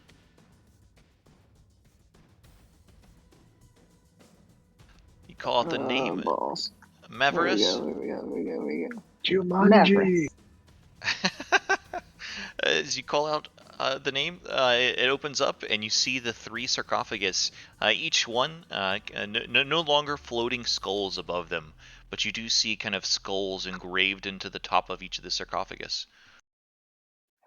Okay, I am going to make a wall of fire in a circle so that the flames would be on each of the sarcophaguses. I know the guys are immune to fire, but hopefully their bodies aren't. Oh, nice. Yeah, go ahead. Roll some damage. These kings can actually take damage in certain ways.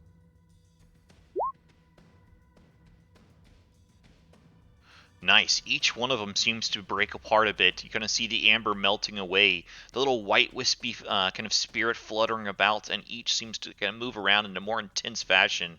You definitely damaged each one a good bit. Okay, that will be it. Cool. Elward, becomes your turn.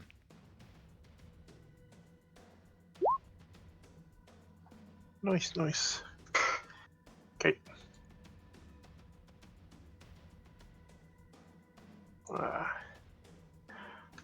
Fire, ice. I doubt poison's gonna hit it. So let's go with my final camp. Good old. Let me check the range real quick. Yes, good old acid splash. That's a good one for sure.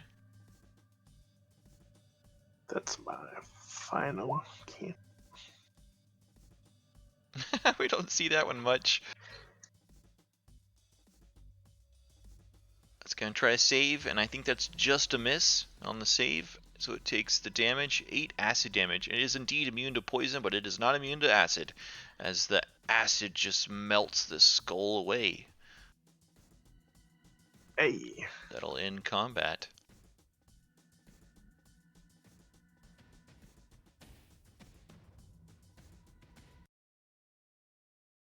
Yeah, that would be a fun flavor for Happy Jack to have acid is actually super hot coffee.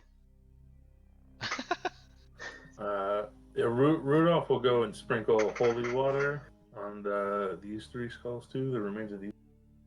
Indeed, as he does, each one seems to fade into dust, a white kind of crumbly dust, effectively making sure the flame skulls do not come back.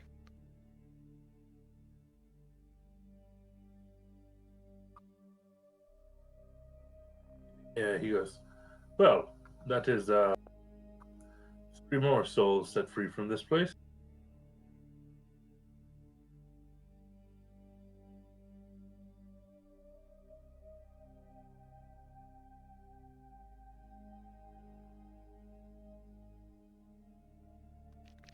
Winrail, as your fire continues to burn, do you drop that spell? I guess you drop Spirit Guardians with wall fire, but do you keep the wall fire going? Yep. Just keep it burning on there.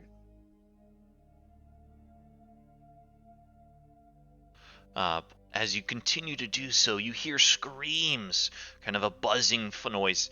My name is Vector. What you do not do? And then another one, Zrinhala. Or it's actually kind of like a howling. Zrinhala.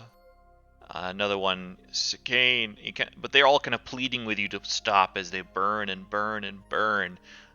Each one kind of offering you things. But yeah, after a few rounds, about 4 or 5 rounds, so about half a minute, goes about 30 seconds go by, and each one of the ones you begin to see these white piercing cracks go across, and the amber sarcophagus bursts from the heat that have been applied to them.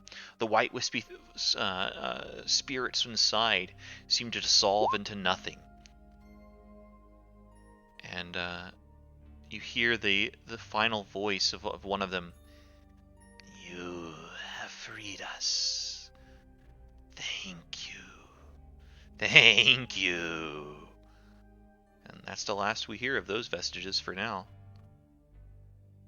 The 3 names you got was Fecker, Zrenhala, and Sakane. I think we did an oopsie.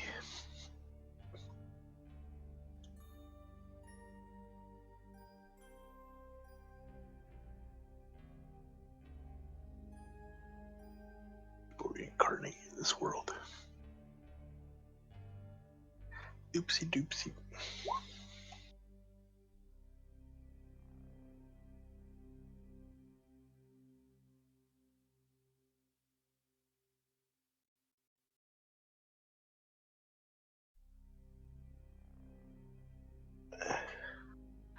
Looks like there's a few more rooms left.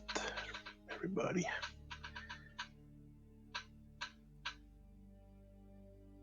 Check that one. But do we want to destroy the entities in this room, or do we just want to continue on?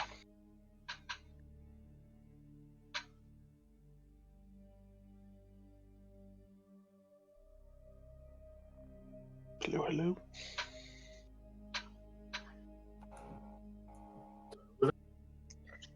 Sorry, I was noting. So I'm gonna enter the room. Once it cools down. A scotch. You can do so. The sarcophagus are each kind of broken and shattered, like the one you saw in the Nothic room. As you look up above, it looks like the shaft kind of goes up to the 10-foot high of the ceiling, and then 20 feet up into the room where you saw the pit above on the top floor.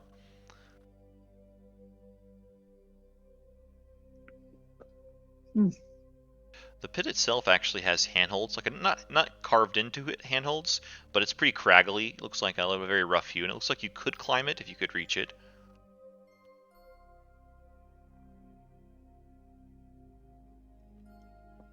No, I'll just come back out. There's no whispering actually. The sarcophaguses are broken. You still hear the whispering from the temple, but no specific whispering that kind of divinate through the room.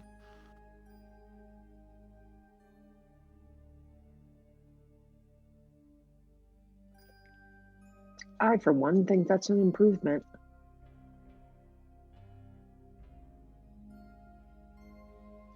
We must be careful. We cannot destroy the one that we seek. We need the...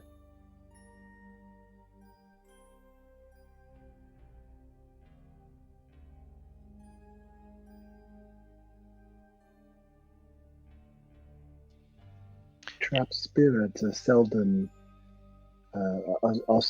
kind in their ways. I think by releasing them, perhaps we are giving them a more merciful death than they. I'm not opposed to doing it further, if should the opportunity present.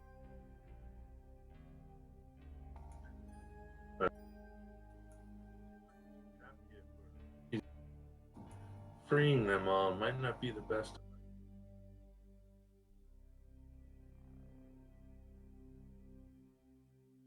Yeah, some of them could be trapped for a reason.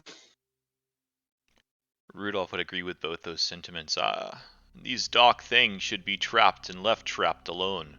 They have been kept here for 1,000 years. Who are we to, free them?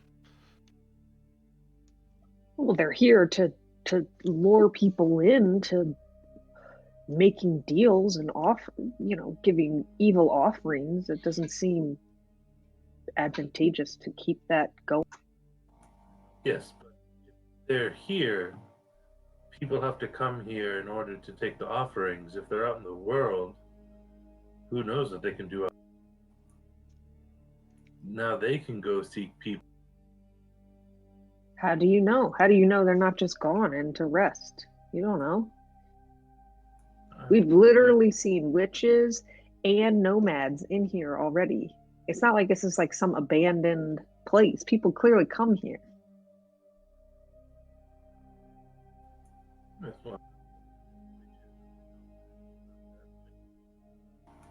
What total of 10 so far? 11, and if you include the wizard that usually got the staff. Sure, there has been more, but it was definitely more than 10. They do certainly seem to lead and lure others here. It just makes me a bit nervous if we do not know the consequences of destroying the sarcophagi. I do not know the intentions of the ancient wizards that built this place, but the Order of the Silver Dragon seemed to protect and guard the temple. Maybe this is what they were guarding.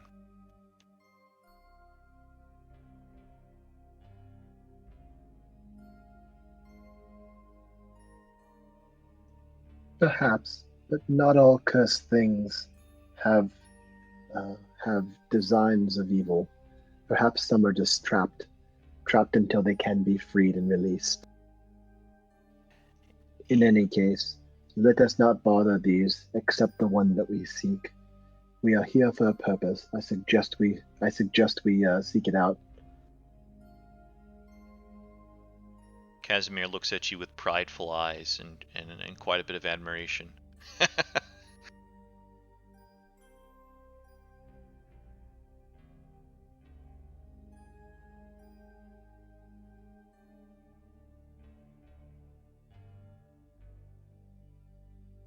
I believe. Shall we?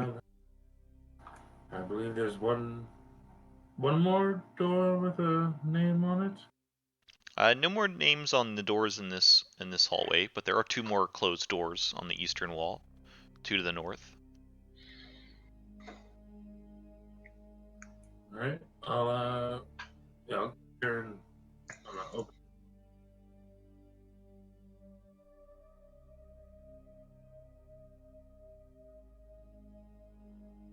You push open that door?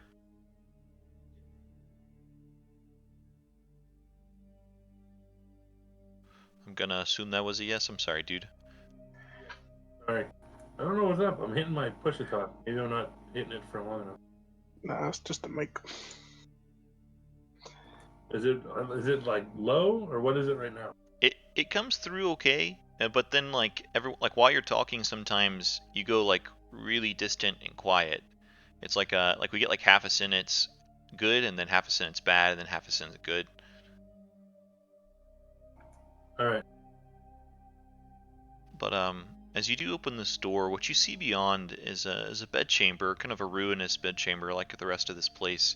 A white marble bed stands in the center of this bare stone room, its mattress long since rotted away. Golden hawks perched atop the bed's corner post. The room's remaining furnishings have been reduced to dust-covered heaps. Cobwebs cover arcane sigils carved into the wall.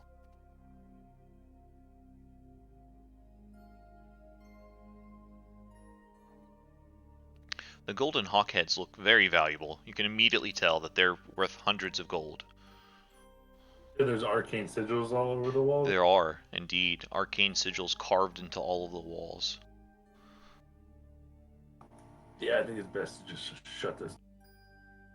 None of the other rooms have been good. They've all thrown stuff at us. You can pull the door shut, no problem.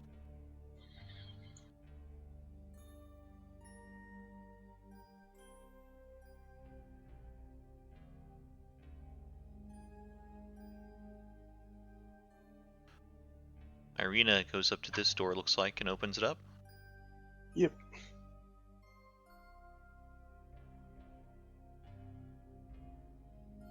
She swings it open. Immediately tell you what you see. The furnishings of this bare stone room have succumbed to decrepitude. Standing in the center of the room, its head scraping the 10-foot-high ceiling, is a vaguely man-shaped construct made of dark wood and riveted iron. Its helmed head stares blindly in your direction. Cobwebs stretch from this terrible artifice to the wrecked furniture that surrounds it. This is what it looks like.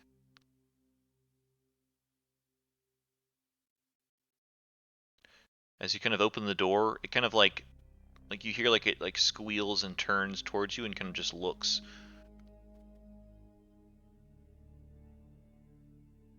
Yeah. As you're kind of standing there, maybe Rudolph is probably the closest to this, but you hear almost like down in the main temple area, like a little bit of a voice kind of go, "Oh, ah," and then it kind of goes muffled, like a aha, aha kind of moment. From the main hall? Sorry, what? From the main hall? From the main hall out towards the west. It's probably that wizard still. Um,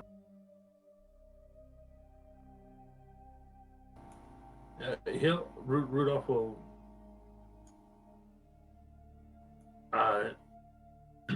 Sorry, excuse me. Rudolph will alert everybody and be like, "Something's here," and then he'll take a peek. Sure, like give me a perception. Ugh. You know what I'm trying to say. Perception check. If the guardian isn't being hostile, Irina will just close the door. It's not being hostile at all. You close the door, no problem. You don't see anything, but you kind of hear footsteps. Seem to be kind of like pitter patter towards the column, the nearest column. Very light footsteps.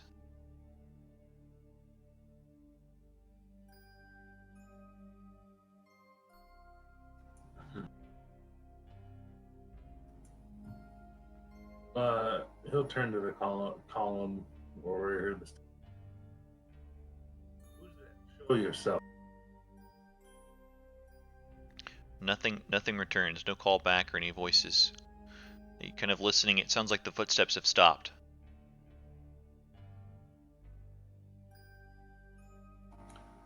Without turning his back.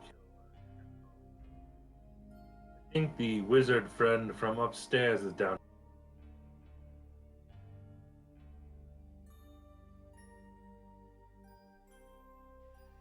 We should take heed. He cannot have it back. And you'll see Nesia kind of grip the staff.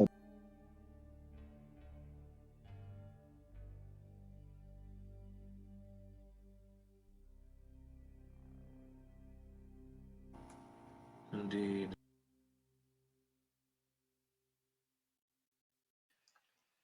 He should not have come back.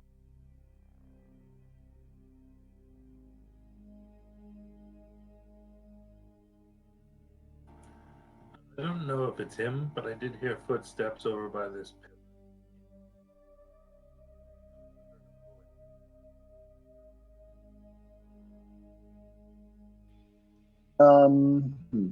In the direction that you point, I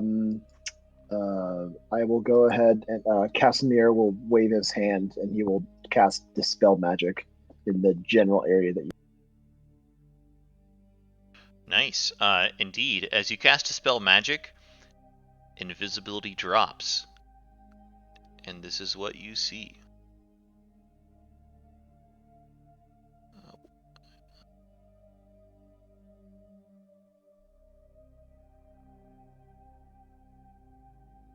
Sorry, the token's just taking a second. Ah.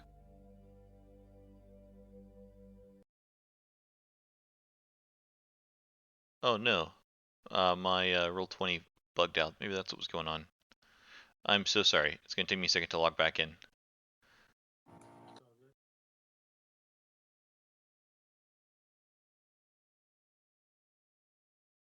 But I mean, I'll just talk my way through it.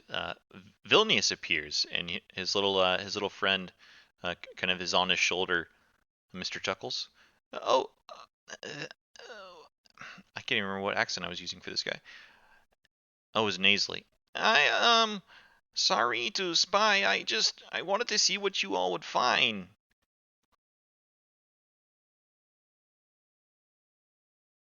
I thought you said you wanted to leave.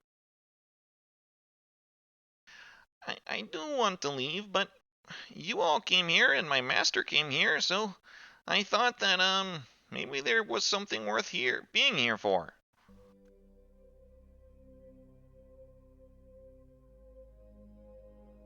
And you all seemed to destroy everything in your path, though it was pretty safe travels behind you.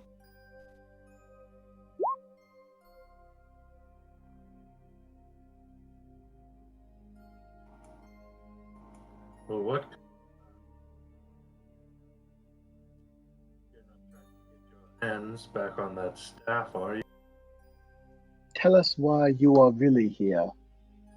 The truth is.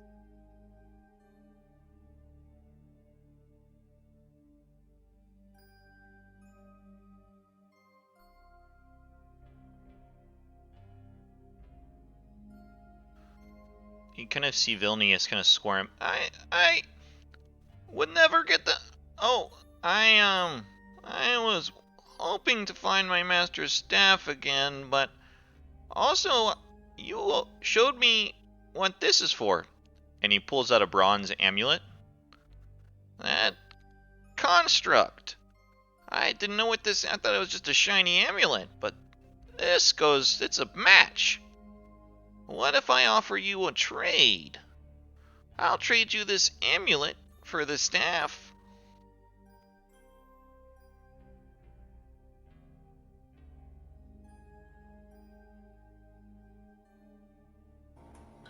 How is that trade beneficial to us at all? It's very beneficial. This amulet can do much more than that staff, I promise. Nesia will step forward, holding the staff tightly, and will hold out her hand and just say, "Perhaps it would be wiser if you just gave me the amulet now, so no one got." I can't do that. I already told you what I'm doing here. I mean, what do you think of me? I can't give you away my valuables. I gotta have some way to make it in this world.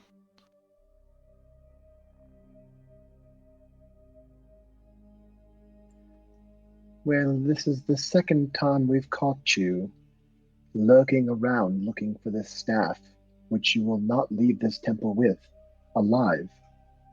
So, if you value your life, I suggest you hand it. Fine. You can have the staff. Fine. I'll leave now, I promise. Insight check? Sure, yeah. Alright, let's see. -1. Let's see it. Yeah, you're certain he doesn't intend to leave. He's just you kind of get the sense that he does not want to leave here, uh, but he's you get the sense that he's definitely not telling the truth.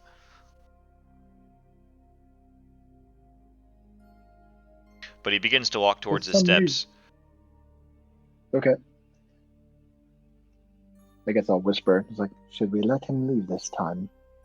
I don't believe this will be the last we see of him, and perhaps next time it will be not as friendly of an encounter.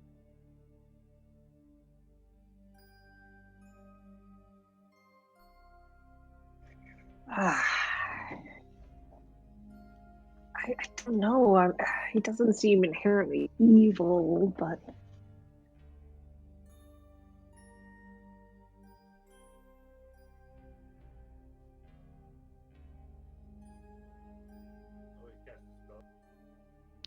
He kind of leaves like maybe like at the edge of Rudolph's vision.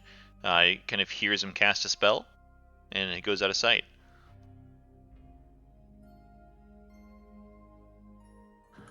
Well, next time we won't see him again. We may live to regret that. We shall.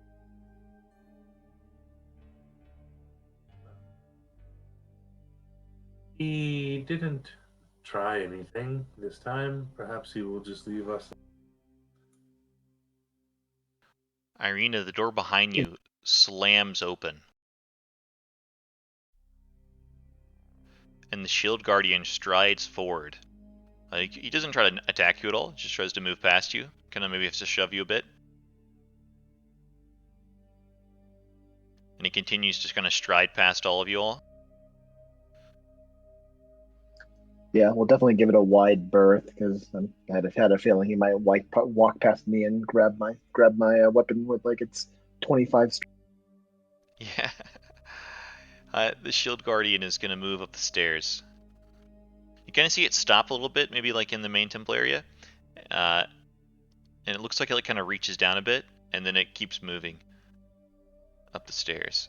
And maybe you can, your visions aren't super great, but you do see it go up the stairs, and then kind of out of your vision range. If he has that thing following him around, then perhaps it will be difficult for him to get the drop.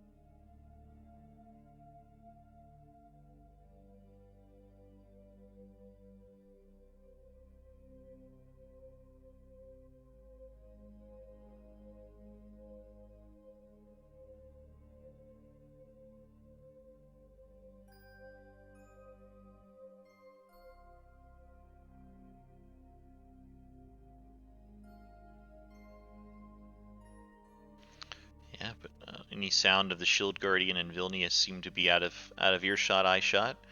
What do you guys do now?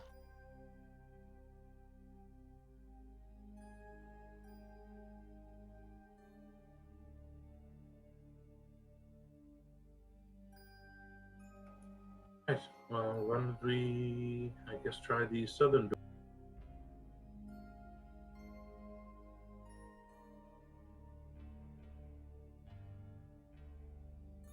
Yeah, indeed. As you move back out towards the main temple, you would notice that the southern door and the northeast set of double doors both have names carved across them.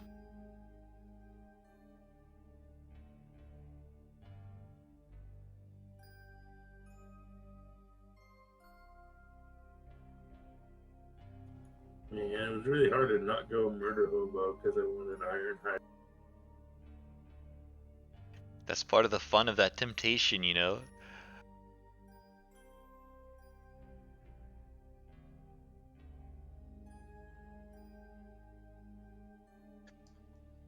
We need to get the baby situated real quick, but we're following. Cool. All right. As you come to these doors, these amber doors, maybe a couple.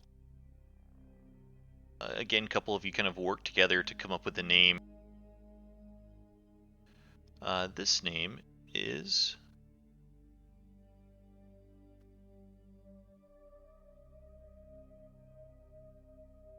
Etherna.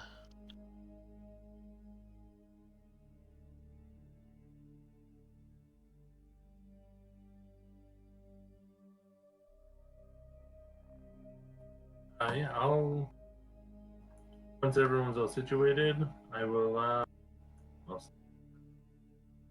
As you say the name, the doors itself seem to be, there was almost like a black light that was kind of reflecting off, and you just thought it was a bit of a shadow, but it seems to recede a bit, and the amber color of the door kind of turns to the normal light color of the amber, but you know, the shadows seem to recede as you said the word, and that opens.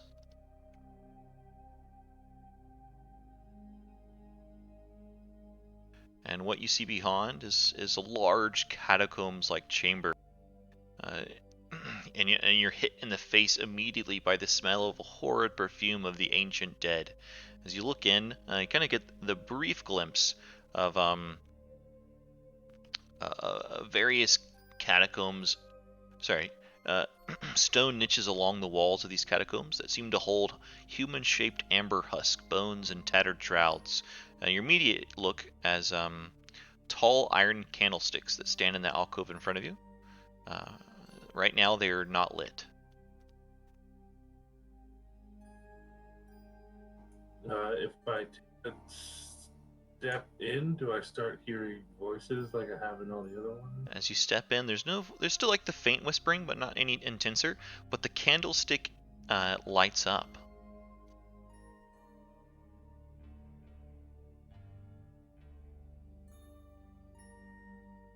Each of the 3 candles on the candelabra ignites with a green flame.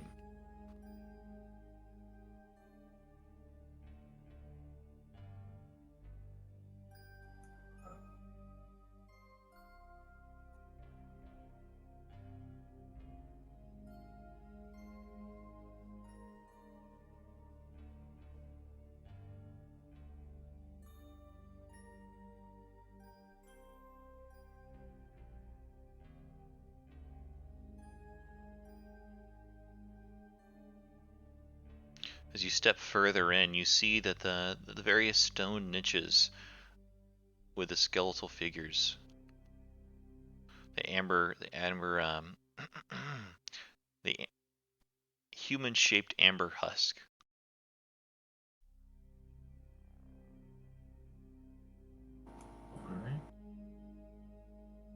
All right. I'll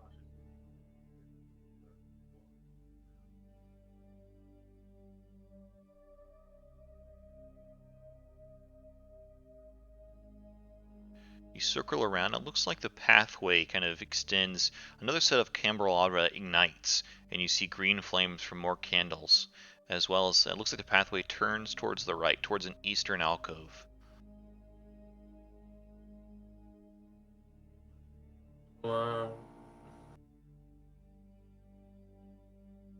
come down here and take a peek around the corner. As you do so, another candelabra ignites, and you see the stone niches in this eastern side of the catacombs. All of the niches are set into the wall, lie empty, except for a thick coat of dust. All right. Then I'll continue. Can I investigate the code of dust to see if there's any movement or anything moved recently? Yeah, of course. It could be like a perception or a survival, maybe.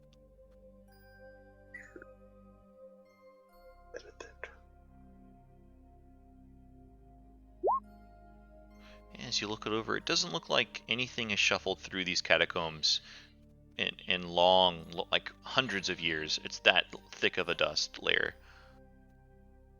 Nice. Okay. Just gotta make sure.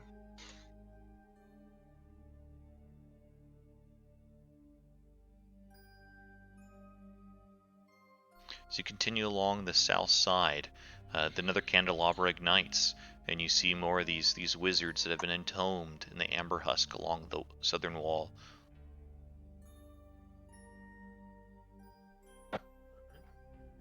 Very reverent mood in this catacombs. You continue along, more candles light, more amber husk. It looks like the pathway leads to the west, and you see Nesia and Casimir and Winrail kind of staring back at you. Oh, hey, we meet again. Long way, I see. Yeah, I guess so. As you look towards the western catacombs, another candle, more candles light, and in the western side, you do in fact see the skeletal remains that fill these niches in the walls of the smaller annex. However, these amber husk, they look like they've all been smashed beyond repair. Looks like something has done some grave robbing in here.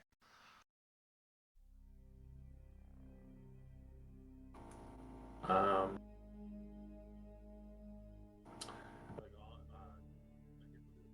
check, to see if like they're all smashed. You said you wanted to do some kind of check?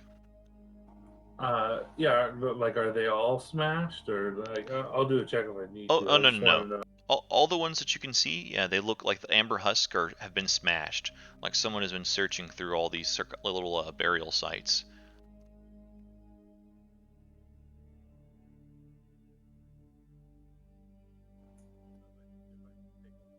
In this room, they're like all the ones. Say that again? No, I'm just gonna take a walk around the room and like, not just the ones I. Yeah, cool. As you look around, if you walk around the room, it definitely is less dust covered than the. Looks like the dust has been disturbed up recently than the previous room. The candles do light up, and all the husk, every single one, all on all the walls, look like they've been broken apart. The ones on the western wall, it looks like the remains kind of got scuffed, like searched through, and like shuttered onto the floor a bit too.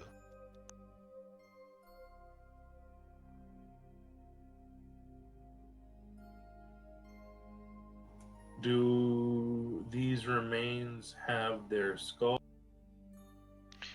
In fact, they don't. None of them have their skulls, and in fact, one of them seems to be missing a finger.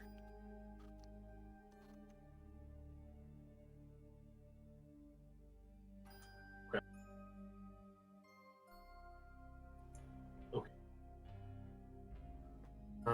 Yeah. I'll just move back. Doesn't appear there is anything in this one. This bodies. But these are not what we are looking for. Sarcophagus, the geese. Thing that I did notice is that none of the bodies in that room had their skulls.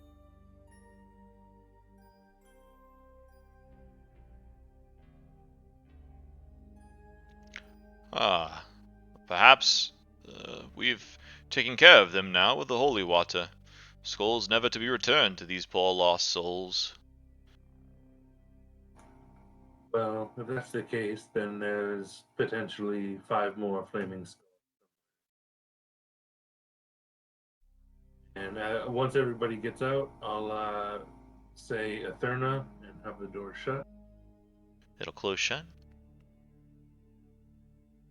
And the lights kind of extinguish as you move through the room. I think the door's underneath the balcony as well. It is indeed. Also, this room over here. I don't think we explored it.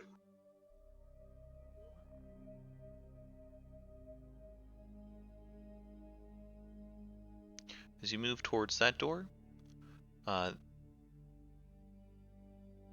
it also has a name, I'm pretty positive. Let me look that up real fast. It does have a name.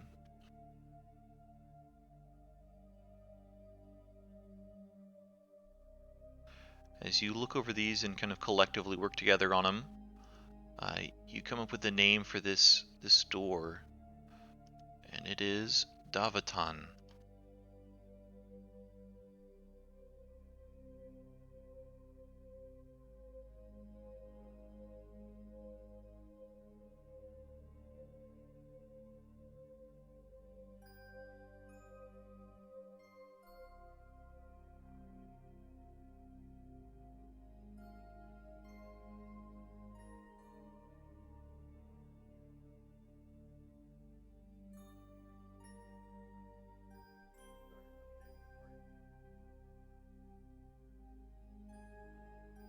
Yeah, once everybody is in place, I will say.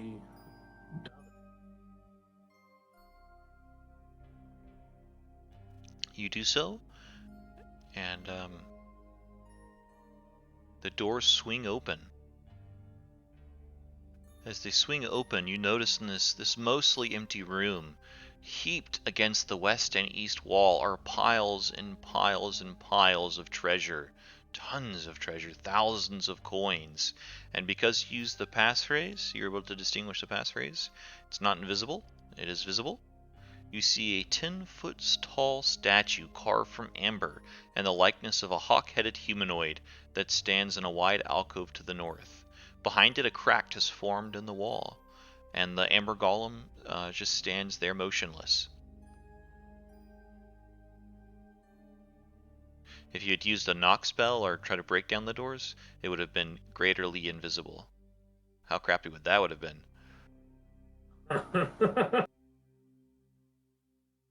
Yeah, that was.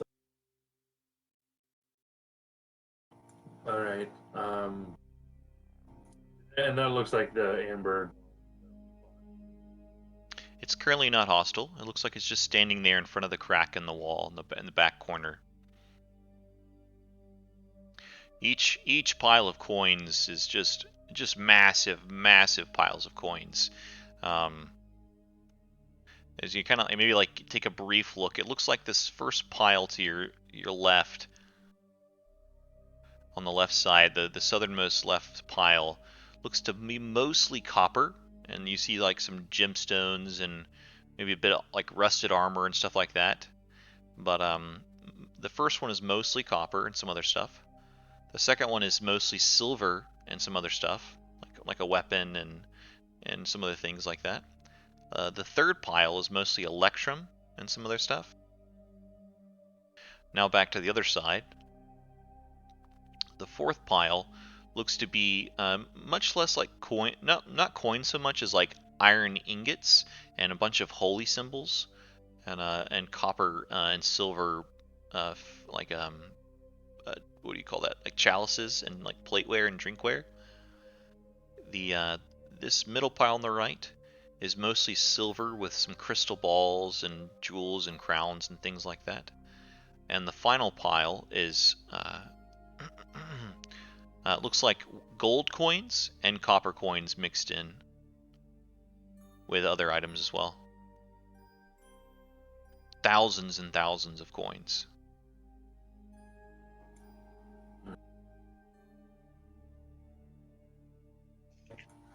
Doesn't What do you seem see?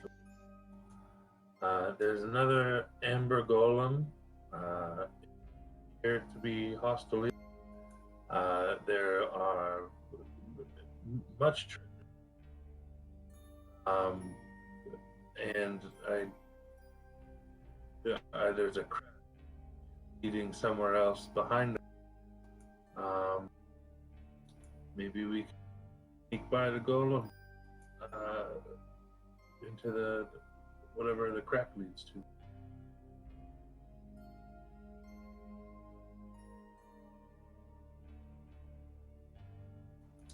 It seems like it's guarding this room, so it's best not to touch any of the treasure.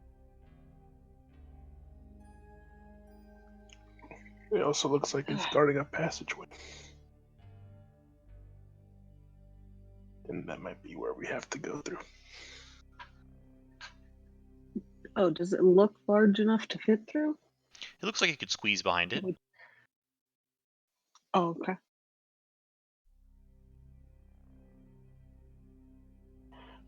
took one on before. Should we take this one as well?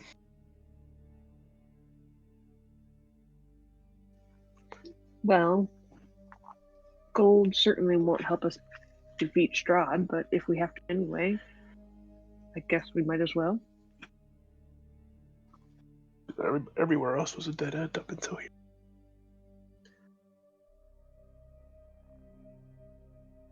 That passageway might be.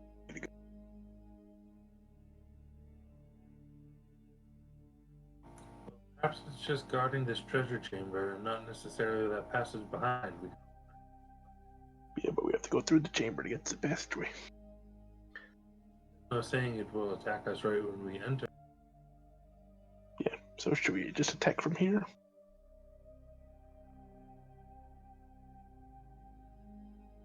We can try. Then I'll have Irina hold the doorway. She can't take. She could probably take 2 hits, and then that thing will bulldoze through.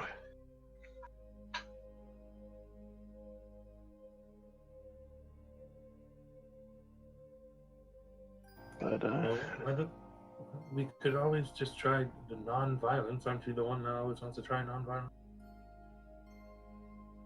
no, you're thinking of somebody else. But I can send one of my puppets in. But as soon as I do, she'll be ready to fight.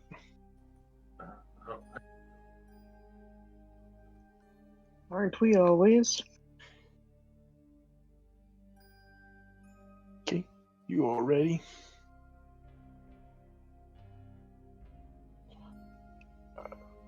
I I'm already a firebolt and have Irina start casually walking through the chamber.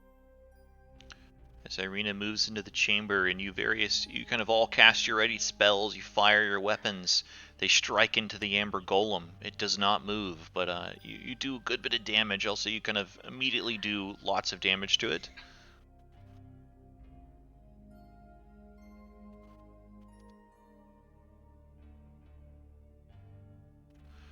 And it looks pretty beaten up and tattered, and it doesn't animate, doesn't move. And Irina's moving about in the chamber, looking at the treasure, kind of looking at the fissure behind. Irina, as you move past the piles, each one has some interesting items sticking out of the gold and the coins and things. But on the 6th pile over here, on the far right top pile, in front of the pile are a series of 15 thin storybooks, leather-bound storybooks. They look perfectly preserved. The title, it seems to be in a different language, but the words kind of shift and change, and the title becomes in common. Or maybe Elvish, whatever language Elward's more comfortable with. But either way, it becomes more visible to you. And the title itself is Snow Dwarf and the Seven Whites by Nich Rakme.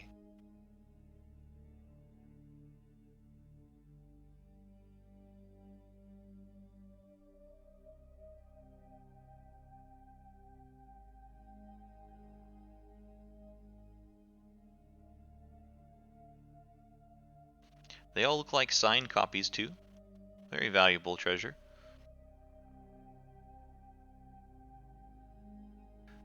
More valuable than Volu's Guide to Monsters, a signed copy by Volu himself. This ancient storybook. Children have forgotten the story, but its return to modern culture would be just absolutely welcomed.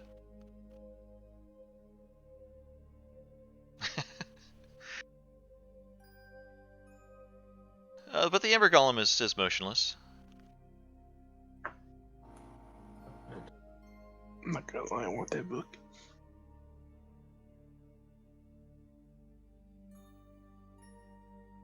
Literature is important. Not going to attack us. We can just destroy it for, just.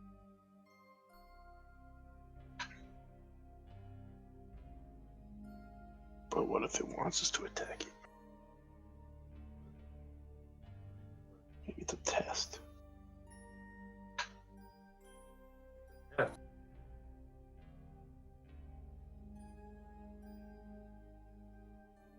I don't know. You continue to Seems attack? seems a little too easy for me.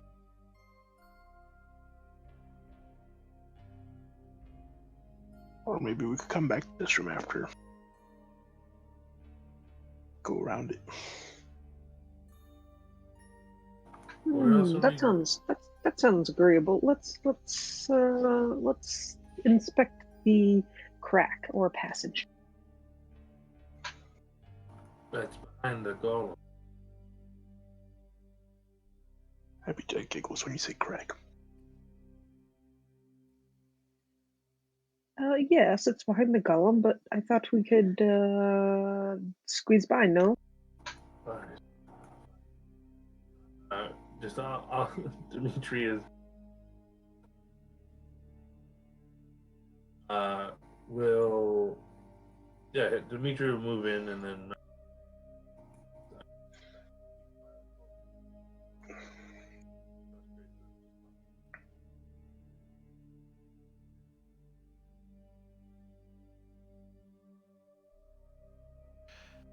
As you move behind the Amber Golem, each of you notice that there's a treasure in each of the piles that really seems to stand out to you.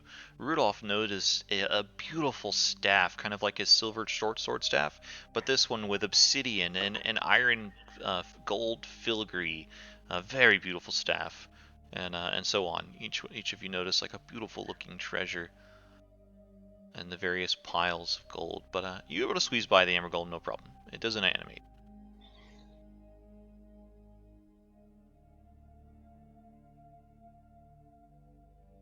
The trimmer Alright. itself is pretty narrow, but there's two natural openings that are virtually side by side, each one about 3 feet wide and 8 feet high.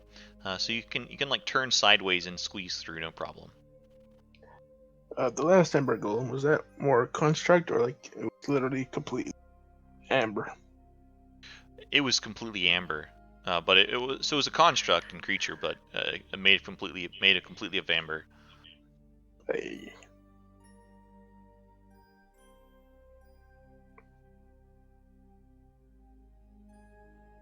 As you move through the fissures themselves, several of you kind of keeping pace, you come into an interesting room, a beautiful room in fact. The whispering, quite intense, kind of your head abuzz with noise as the whispering just fills your ears. Casimir probably is quite excitedly approaching as well. You see a golden marble staircase with a black marble railing hugs the north wall as it spirals gently up to a 30-foot wide shaft. Lying in the middle of the room are 6 rotting wooden crates. The amber covered walls are sculpted to look like tentacles that entwine around the marble bas reliefs of kings, queens, pharaohs, and sultans, attended by a myriad of slaves. The west, south, and east walls contain alcoves, and standing in each alcove is a tall, rough block of amber. 2 wide cracks have opened up in the south wall, spilling the rubble and shattered piece of amber into the floor. That's where you've just come from, in the southeast corner of the room.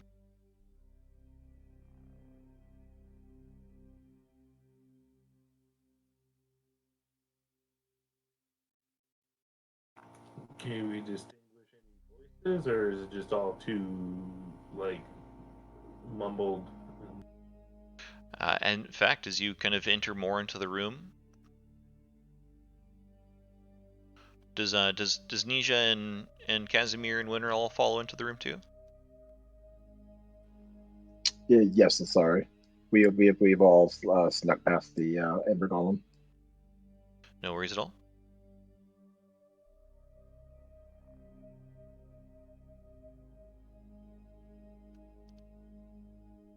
Sorry, just pull up my notes.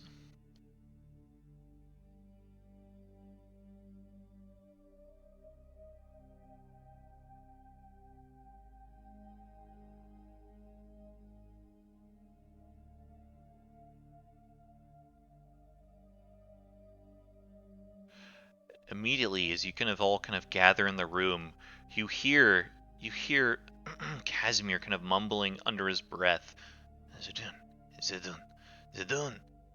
And in fact, this is the whisper you hear clearly first. This deep, just kind of hopeful voice. This voice that's gives you the last little bit of ounce of life when you're feeling you're kind of, you can't make it any longer. That little extra bit, the second wind of sorts. You're searching for power, I know. Just like many others, you come seeking the power over life and death. I'm Zidun, the Corpse Star. I am the master of death. However, very few know there is a price. Death is a veil that surrounds the soul. If you want to take it away, you have to wear it yourself. That's how I ended up here, but I can share a little of that power with you. Just enough for you to make one very important decision. And Casimir rushes forward to this sarcophagus, reaches out his hand, and clasps it.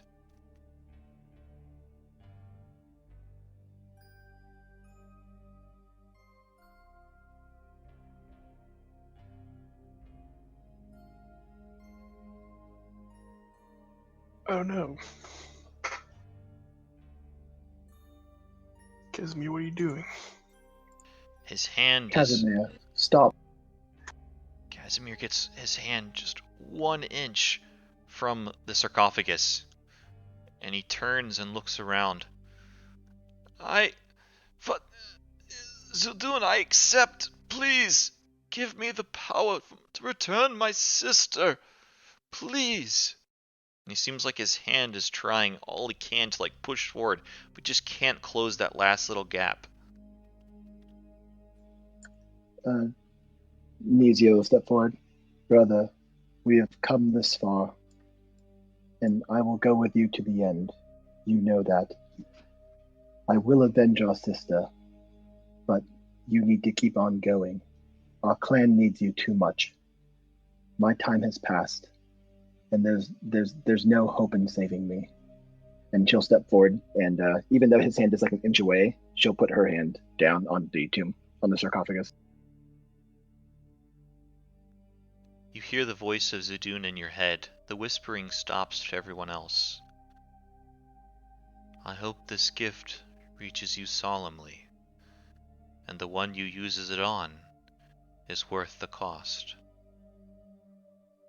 You gain a charm. You can cast the spell Resurrection without any components or anything. No limitation with the time dead. You can cast Resurrection. But as you touch it, everyone else, you see that the visage of Nesia, it transforms into a skeletal corpse. Nesia herself no longer looks like Nesia at all, but a pierced white skull, pierced white bone skeleton. You take a -1 on your constitution, Nesia.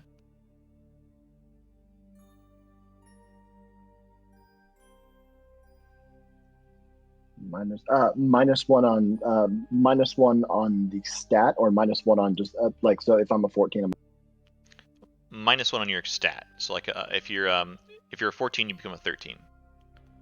okay, cool. Nesia will kind of look down at the now bony visage that she's.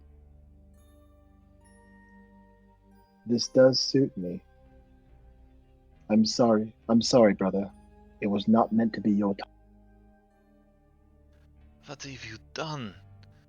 What have you done, Nesia? I was to take this to Castle Ravenloft itself.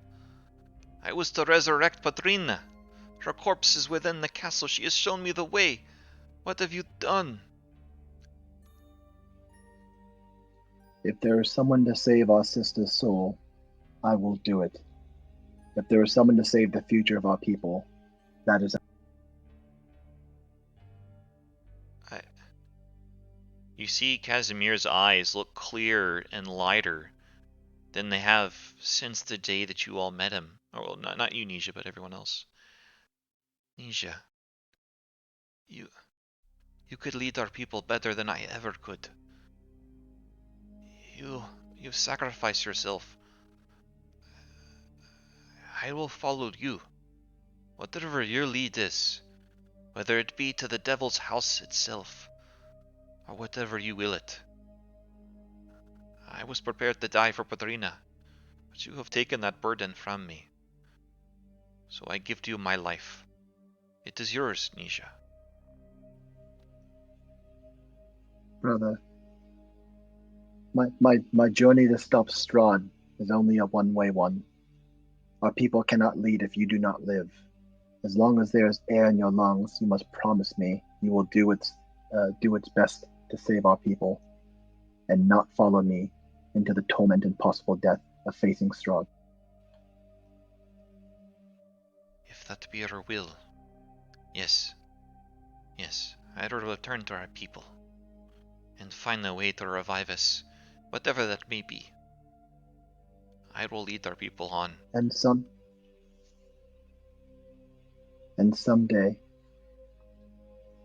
God willing, Patrina will return to you, and you will know that my mission has been complete, and that my life has not been. The Dusk Elves will owe you a debt forever, Nesia. You will be remembered as one of us. Do not doubt your heritage. No matter what anyone says, you are a Dusk Elf, a Velikov, and you will be remembered. And Nesia will kind of she'll put a bony hand on Casimir's shoulder and kind of like tilt her head forward, and they'll kind of just just tap foreheads in a brief moment of kind of brother sibling love, and she'll take a step back as I'm sure Casimir wipes the tear from his eye, and she'll say, "We have come for what we needed. Let us be away from this place." Indeed, he'll take his hood off, and you see his cut off ears, and his mangled head, the scars of a battle long ago. If you will show your curse, I will show mine. I follow you now, sister. And with that, we get some more whispers. But go ahead and take 700 XP for that, Nesia. That was very bold and very awesome. The southern one speaks out in a bit of a curious tone. A bit more, honestly, probably to Rudolph than anyone else. Maybe a little bit to you, Elward. I think this would appeal a bit more to you. Intellectuals are among me. Those that seek knowledge, ancient knowledge. Knowledge beyond one lifetime. You see, I exclusively converse with sentient beings, educated in the arts of magic, whatever that art might be. Nothing else interests me more, and I hope you should feel the same. There's not enough time in a life to unravel all the secrets hiding in the weave. What's that? I can hear your thoughts. Did you know? I can hear you lament. You'll never be able to know and learn everything, such as you are, that is. For you are mortal, and you shall never know all the arcane secrets. But there is a way to abandon mortaldom and advance. A way to achieve immortality. A secret way to hide one's soul away from the body in order to protect it. Yes, I can feel your knowledge of magic is very far from achieving this goal. But you are a little useful still. Not so useful, but in time you will. I feel you each have potential. I'll give you the secret, the arcane recipe as it is. The rest is all on you. Maybe someday you'll come back and thank me, just like Xanthanter did, and as well as Kazan.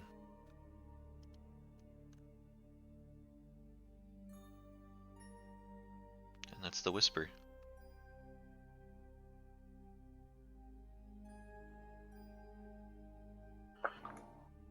I'm not 100%. Learning as much as you can with this little time as have on this world is what excites me. But I will consider such offer if things become desperate and I need more time.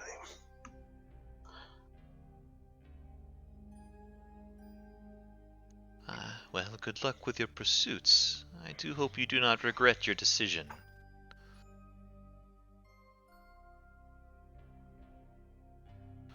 I mean, I'll have an inkling of what this thing was talking about. What this thing was talking Oh, Rudolph would totally understand. I mean, he's a master of the undead.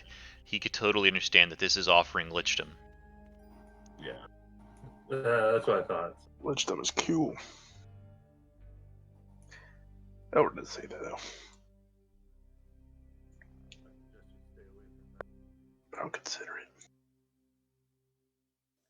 So would I know, like, if this would be the same thing that Strahd might have, or I would know that vampirism is. Indeed, you would. You would know it's different. And as those thoughts kind of come to the front, the final sarcophagus in the west, kind of speaks up. So, I see you have come here thinking and seeking the ancient power source, which brought Count Strahd von Zarovich to where he stands. Huh. Interesting. It is curious that you are so interested in inquiring what he has. Are you trying to fight fire with fire? What have brought you to here? Is it my gift that you seek? You are not free to take this gift, like so many others in your place. No, there is a price. The price is blood, flowing red and fresh from a recent kill. But not just any blood. Look around, your loved ones, the ones you find closest, the ones you trust. It must be the blood of one that loves you, or reveres you, slain by your own hand. If you drink that blood, the deal is sealed. Or else, your own blood shall suffice, as long as you're slain by helpful enemies. Only then you shall reap the glory of immortality, like the Count. Who did the Count kill to acquire his power? Interesting question indeed. The Count has killed his beloved brother, Sergei von Tsarovich. I think it was a bit out of jealousy, but his motives were surely power beyond anything else.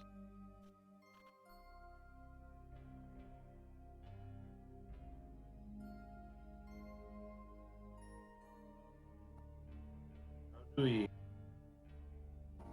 remove this power?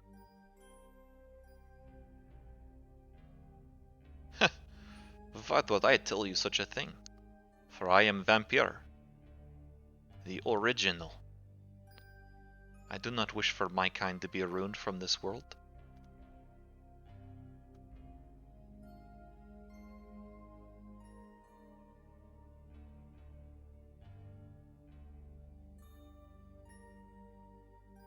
Surely, none of you lust over the power that I can offer.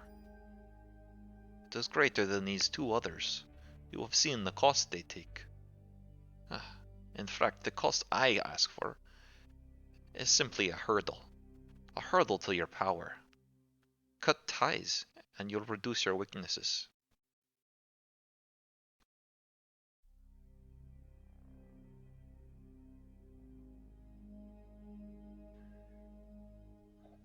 Living forever is of no interest to me. Certainly not anymore.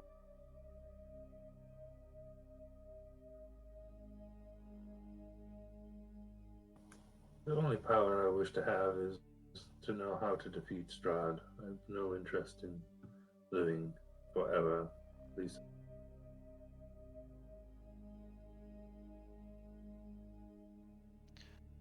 I see then. Well, you do not wish for my gift? Then that is okay. You may leave.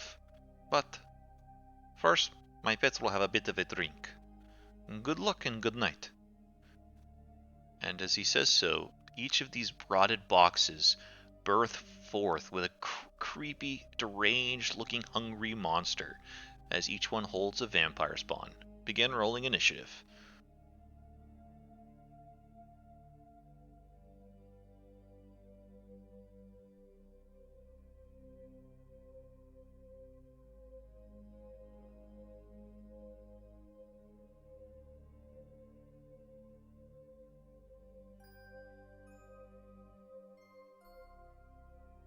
Should I put out the aura for the sun sword right now?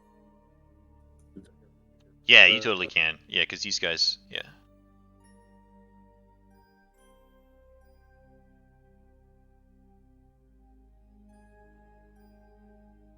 I'll just do the bright light one because I have it at max right now.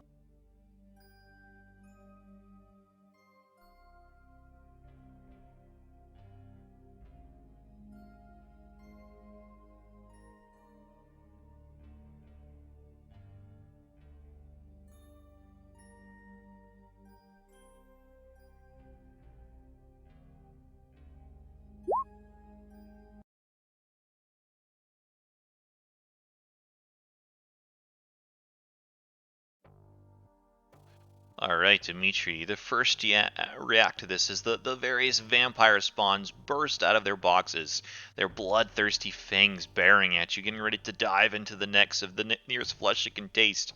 What do you do?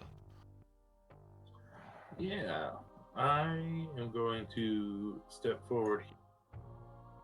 I'm going to take 2 shots with Matilda, both piercing.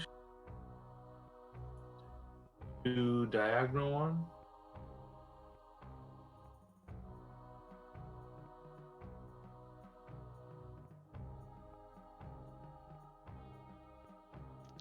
Those are certainly hits. So that's for first one, and that's just 1 shot for the piercing first.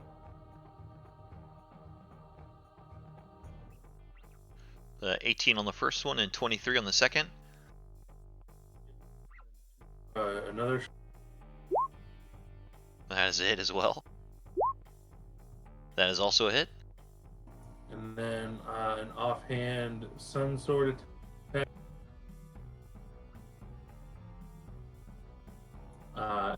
The one that I'm next.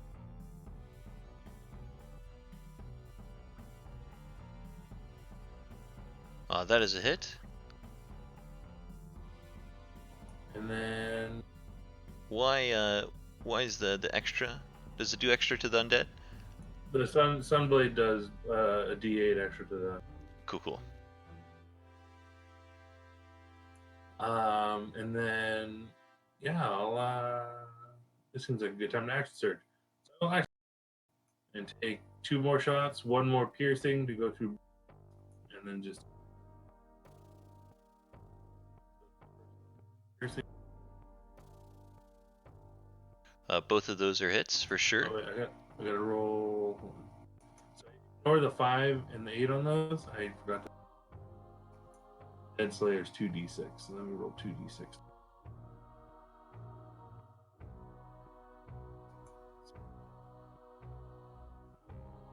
13 on the first hit, and then 20 on the second hit. Nice. And then my last shot, the 4th shot, just hitting the one right in front of me because I got no more grit left.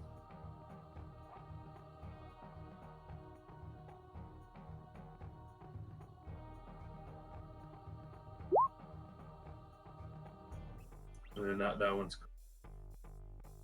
Cool. That was a destructive turn on these vampire spawn. Anything else? no, but they're all standing in bright light, so I'm not sure if that matters, but that is. Oh yeah. Do you mean? Yeah, you got it. As the sunlight, as the blade of the sun sword shines out, it seems to eviscerate the undead flesh of this vampire. It screams in pain as its entire body catches on this radiant fire. They are hypersensitive to the light, and it rushes straight toward you, Dimitri, hating the light, hating what you're doing to it. It'll rush forward, and it's going to make a multi-attack.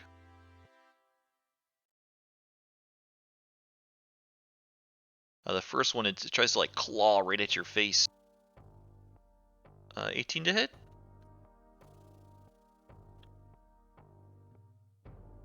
For 9 slashing, and then it tries to, like, as it claws at you, it tries to claw you once more. No, and that's a miss.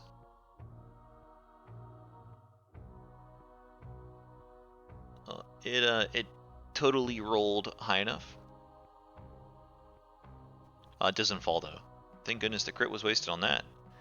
Right, this one over here is also in the sunlight. It screams in pain as its flesh catches on fire as well.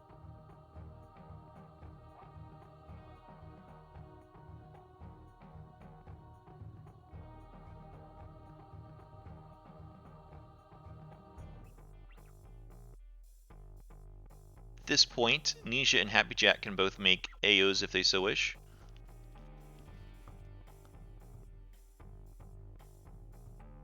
Sure. Nesia will swing out with her staff. Oh crap! I don't think I have a staff on here. I assume it's just a regular staff for attack purposes. Yeah, either way is fine. You can just roll like a quarterstaff is what the attack would be. If you attack with the staff of frost, it'd be like hitting with the quarterstaff. So it's strength. This is like a strength check with proficiency. Oh, I do have a dagger. Okay, I'll just for sake of simplicity, she'll swing out with a dagger that she has in her.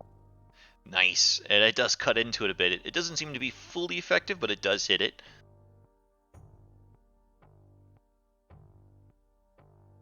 At this point, it'll provoke an AO from Winrel.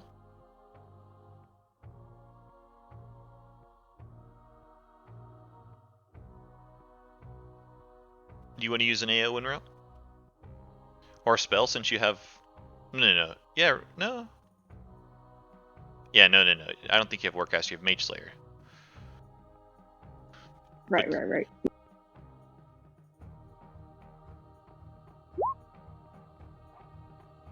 That is a smack, and your magical weapon, blessed by Mother Night, definitely is fully effective. And it will move up to you, Dimitri, still within range of Irina Puppet. And indeed is going to try to claw at your face too, Dimitri. 2 misses. This one also in the sunlight. Its flesh catches on fire and it's going to scream straight for you, Dimitri.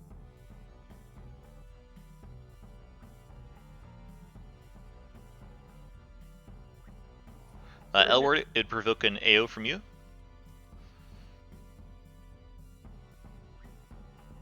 I'm good. Alright. It's going to roll a fumble.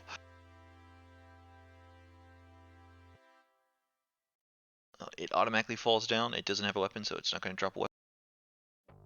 As it tries to rush for you, maybe the light is just blinding and it swings wildly and gets caught up and falls flat.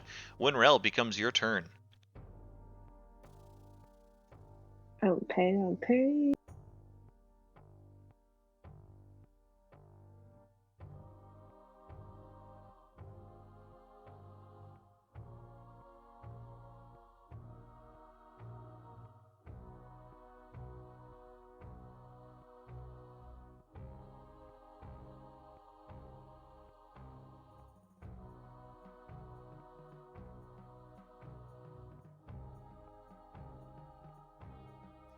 Okay, I'm gonna move up and then I'm gonna do Spirit Guard. Nice.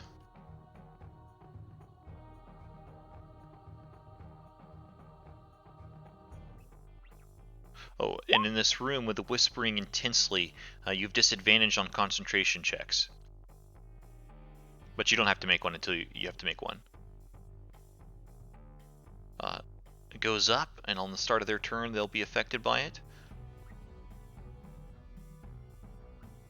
Oh, I might take a AO if I move there. So I guess I gotta just stay where I am, maybe? It's up to you. You could cast a spell after you take the AO. That's okay. I'll just stay here. I can get all but the one anyway.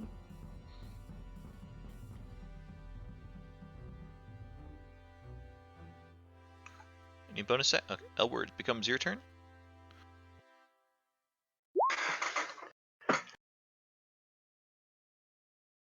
Irina will go out of reach and take the AO from the one towards the east. Indeed, it'll try to swipe at her. It's not going to try to grapple, just going to try to hit. Okay. And let's try to reduce these numbers for the... Oh, wait. Actually, no, let me do a heavy check because I have to use my action to fire. Oh, that thing used its AO, so it's got no reaction. I'll move heavy check. Bit. Happy Jack will fire off a fire. This one at the end. Nice, go for it.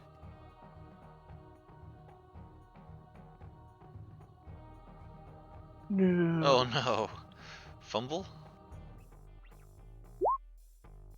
You rolled a 1 on a D100. That's awesome. But it was not nearly high enough.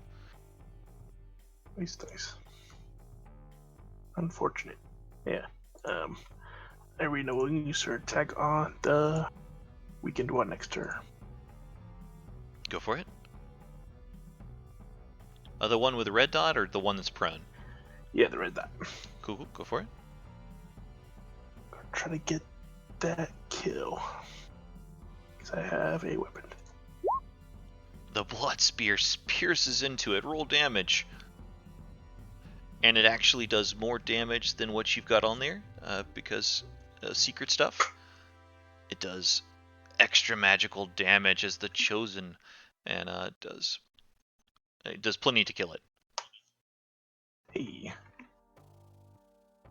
Then the spear will, as it's covered in undead blood, some vitality will come off it and surge through my puppet, surging through my strings and cure some of my wounds. I get some temp HP.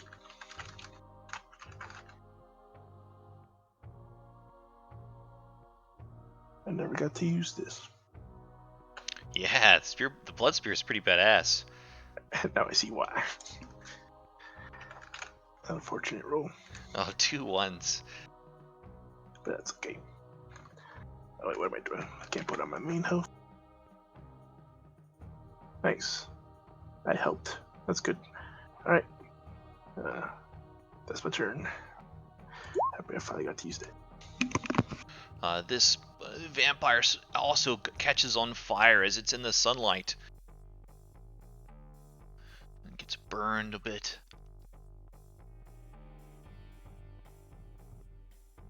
It's going to do all it can to rush to its source of pain. It has to take difficult terrain to get through. It doesn't go into the wall, but it kind of gets there, kind of squeezed up. Its first attack will be at a disadvantage. Text. Nice. 12 is a miss. 16, I think, is also a miss. Yeah, AC 17. Studded leather. That's it. I got the half plate now. Oh, nice. Yeah, I forgot about that. Or the breastplate. Nesia, becomes your turn.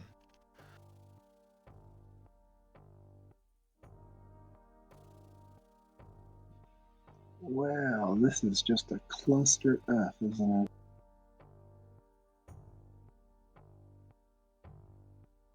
Oh, I have to give you a wisdom save, Wedrell, because that vampire moved into your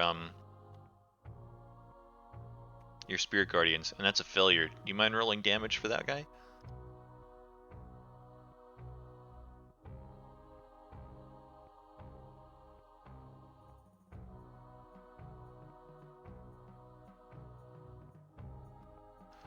Your various dire wolves, your skeletal dire wolves, just maul it and rip it apart.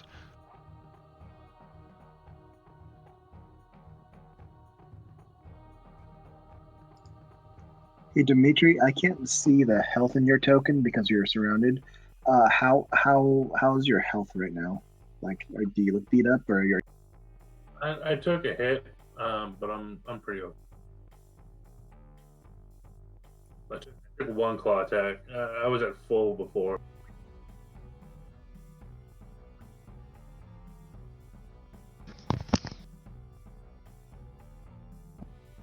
Alright, Nesia is gonna step this direction. Hang on. Trying to do some math here.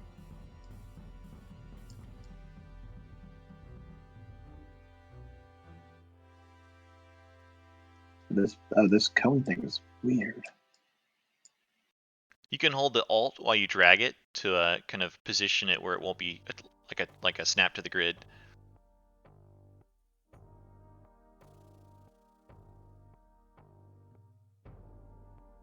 Do you need help getting it?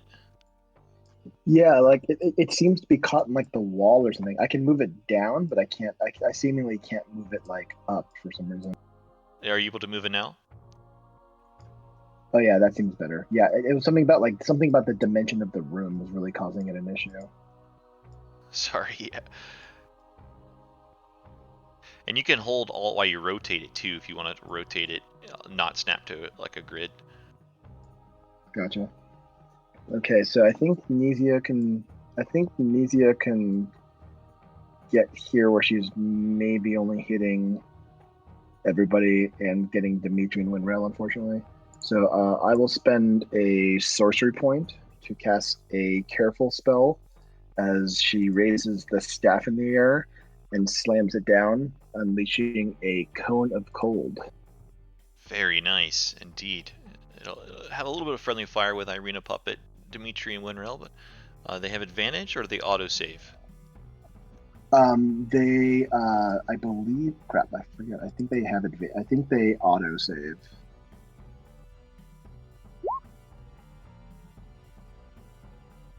Yep, they automatically save their thing. They automatically Excellent. save. So they'll only take 15 cold damage, Winrail, Dimitri, and Irina, and I'll need a Constitution check at disadvantage, Winrail. But here's. I use my inspiration to have neutral.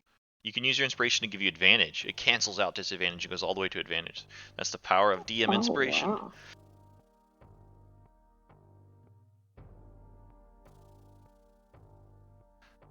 Makes for cool moments. That is enough, plenty enough to keep concentration. It's a good thing I didn't have disadvantage. Yeah, indeed, it would have dropped. See, just gonna. How many do we have? 1, 2, 3, 4.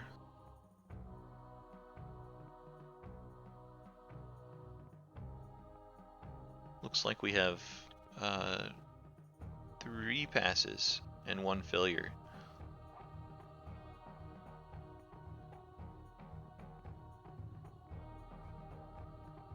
They are totally affected by your cold. Some vampire spawns are a little sturdier than others. Yeah. Yeah, that's. Oh, and if they have any sort of resistance, I get to bypass that. Indeed. And I will pass turn.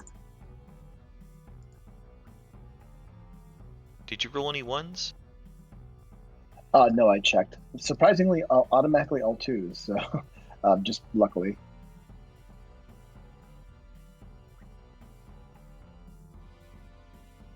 Boom, boom. Looking quite hurt. This one, it starts in the light and in the spirit guardians.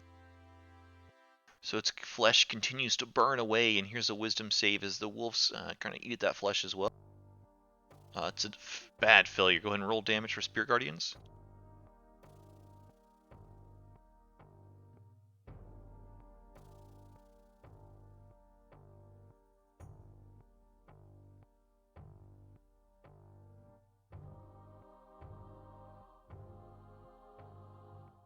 Ouch, that's a rough damage roll, but still takes all of it. It can't reach the source of the light, but it can reach the nearest source of pain. It's going to try and make a multi-attack on you, Enrel. Oof. Hitting one time, not two times. So the first time will hit for 17 slashing, and their attacks are not magical. So Are the attacks at disadvantage? Right? Oh, you're totally right. Yeah, it's not just the extra radiant damage. Thank you. Both are misses. Ignore that. Both are misses. Thank you so much. They're hypersensitive. That is it. Rudolph. Rudolph is going to take out his sword and just attack the one that's right.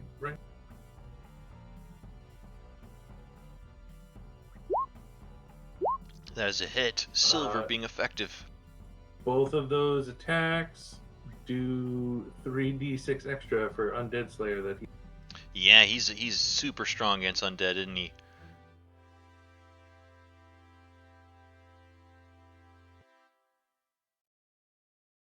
He just eviscerates this vampire spawn as he attacks his chosen his enemy of choice, just piercing holes into the heart, the decayed heart, as it kind of squishes out and burns away on his silvered sword. Then he will move to here and out of attacks. So it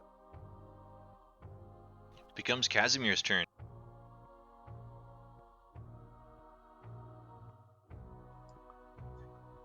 Let's see, Casimir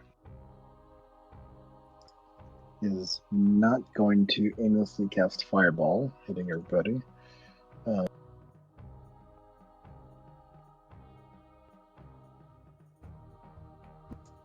Casimir is going to cast Magic Missile at 4th level.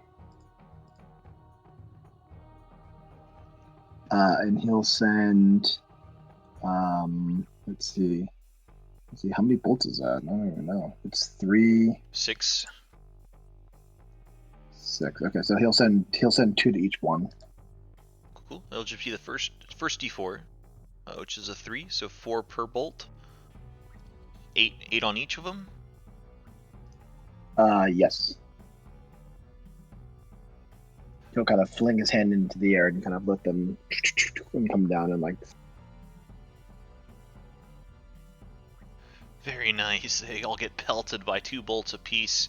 One of them looking really close to permanent death. New round, Dimitri, becomes your turn again, as you found yourself almost surrounded, and now the stack's kind of turning back towards your favor. I will. The one between Winrell and I will target that one with a couple sword attacks. Go for it. I'll use sneak attack on whichever.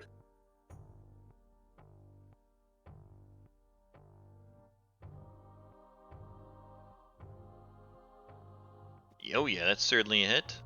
For so it's 13. 11. Yeah, 13. And then if it's still up, hit it. Still up.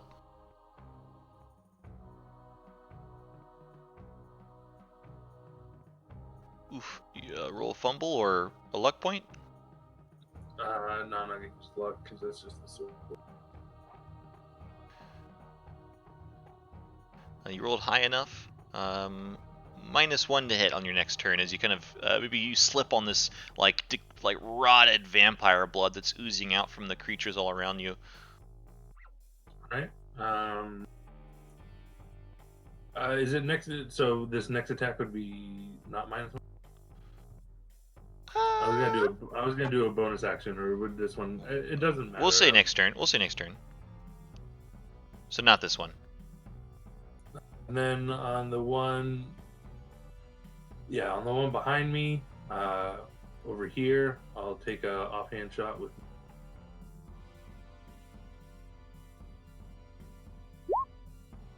That one I will use a luck point. swear you were more ones than anyone with the Matilda. It's like the thing that hurts the most from hitting ones hits ones the most.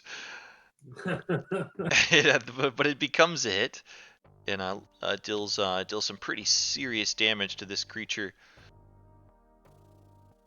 almost bringing it to permanent death. And I will. Oh no, I used my book. In that case, I'm done. As you end your turn, all three of these vampires do not have enough energy, enough life force, enough undeath life force to live through the hypersensitivity. The radiant sword of the Sun Swords gives you the most joyful energy, the most invigorated feeling of vengeance as all three of these vampire spawns burn into dust. And that'll end combat. They all had less than 20 HP, essentially. And that's how much damage they take when they're in sunlight. If that didn't kill it, they're all inside the Spirit Guardians. You're right, yeah, they'd have been smashed by the wolves. Overkill. Congrats, you guys slaughtered those vampire spawn. As the battle kind of resides a bit, you hear Vampire's voice once more. Well, maybe you will succeed, but the gift is still there. It will not be such mindless things as these pets, but a true vampire. Be along, and good luck with destroying the devil. Well, that's what he likes to call himself. Is the one between Rudolph and I? Oh shit. Yeah, he's dead. I should have been doing more damage to him anyways. I just forgot about him. Notice that one. I realized that one was a vampire, not a. Destroy the devil. Probably destroyed this guy. So that no one could get the gift anymore.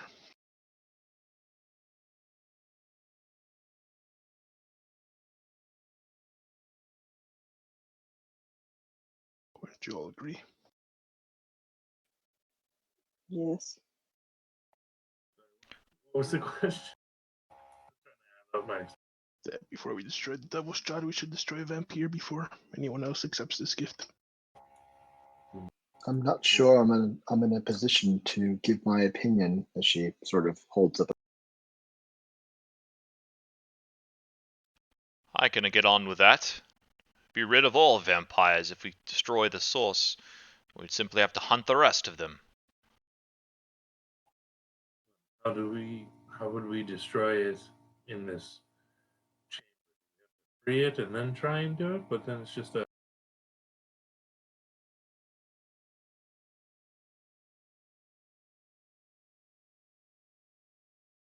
It seemed like fire worked the last time. Perhaps a bit of the radiant energy that you're giving off, Winrel, as well. In fact, you do see that your spirit guardian seemed to be chipping away at the one to the south, actually, and has been for past couple turns. Yes, that just seemed to free the spirit inside it.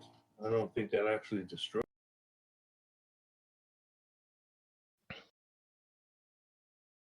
Thought it brought it to the next life. If they're as powerful as they say, then I'm all for destroying it. I just how? Yeah, because that was our whole reasoning to come here. Yes, I agree. Okay. We have to destroy it, but how? Blast it with everything we have. Holy sword, Rose magic. And Niece's magic. Everybody's stuff. Just destroy it. All right. As you collectively combine your forces of energy, your forces of radiant fire and holy swords, very, very realistically quite firepower, you aim it at the vampire's sarcophagus, and it gets just exploded and melted into dust. As the wispy form kind of flees, you hear the voice. This is not me, but simply a vestige of my power. As long as my spawn dwell on this plane, so shall I. So long, friends. Good luck. And it wisps away.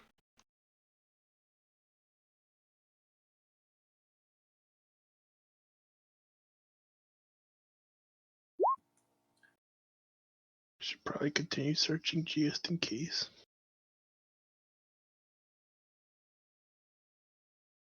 Indeed. If we're going to search some more, we'll call session there as we've destroyed the Amber Sarcophagi of Vampire. Did it. The Ravenloft source of empirism.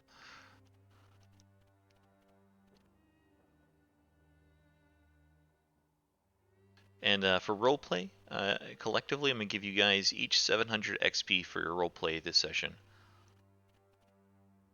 Hello? Hooray.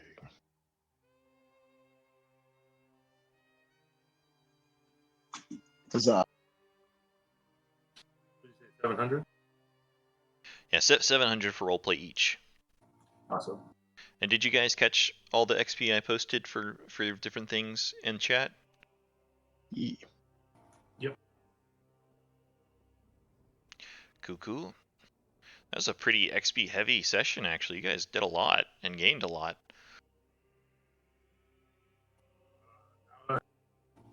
Level up. Now I'm not scared to die for a little bit.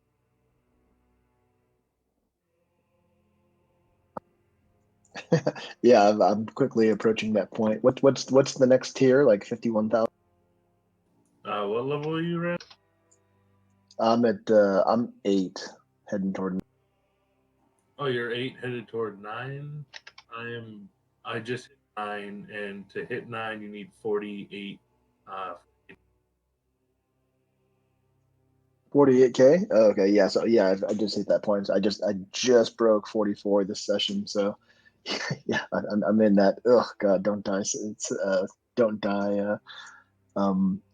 State. Yeah, you're in that home stretch where you're like, all right, now. Yeah, I'm at 47.7. Oh damn. Okay, you gotta go outside. You gotta go outside, just like whack some like wild boars or something. Or the Warcraft. Yeah, find 3 more packs of witches and just fireball them. Matt's gonna be bummed when he comes back next week, and I have a new token replacing his artwork. That was ballsy, dude. I did not expect you to do that. Well, got someone's got to keep you on your toes. Oh, I always have a lot of fun. That was excellent. That was definitely a good surprise. I hoped I conveyed the touchiness that Casimir felt. Oh yeah. I was thinking the entire time. I hope I'm not like narratively ruining some later surprise or something like that in the story by doing this. But I'm like, oh, yeah, this is given her situation. This is what she's gonna do. So It doesn't ruin anything. It makes it more fulfilling. It makes that whole arc more interesting, especially if you go searching for Patrina, or whatever you do with the yeah, resurrection for sure. spell. Yeah, I assume it's a single use, right? I don't just get to going around walking around like Jesus. Yeah, it's a single use of resurrection. Gotcha. But it's like a limitless resurrection. What's the deal with Well, Strahd having that's everybody just gonna be like remains? a Sophie's Choice situation here coming up. Something tells me. Strahd has literally everybody's remains in his cast, so he's got uh, the secondary leader of Winrose Pack's husband's remains, or alive. I don't know which one. Skeleton of the Dragon. Remains of Patrina. I'm sure there's more remains that I'm just the top of my head that I'm forgetting, but yeah, Strahd's got a nice collection going of everybody's remains that everyone wants us to get back. He'll have about 5 more remains probably in a few weeks time, a few months maybe, a couple weeks probably. Oh, Spoiler alert.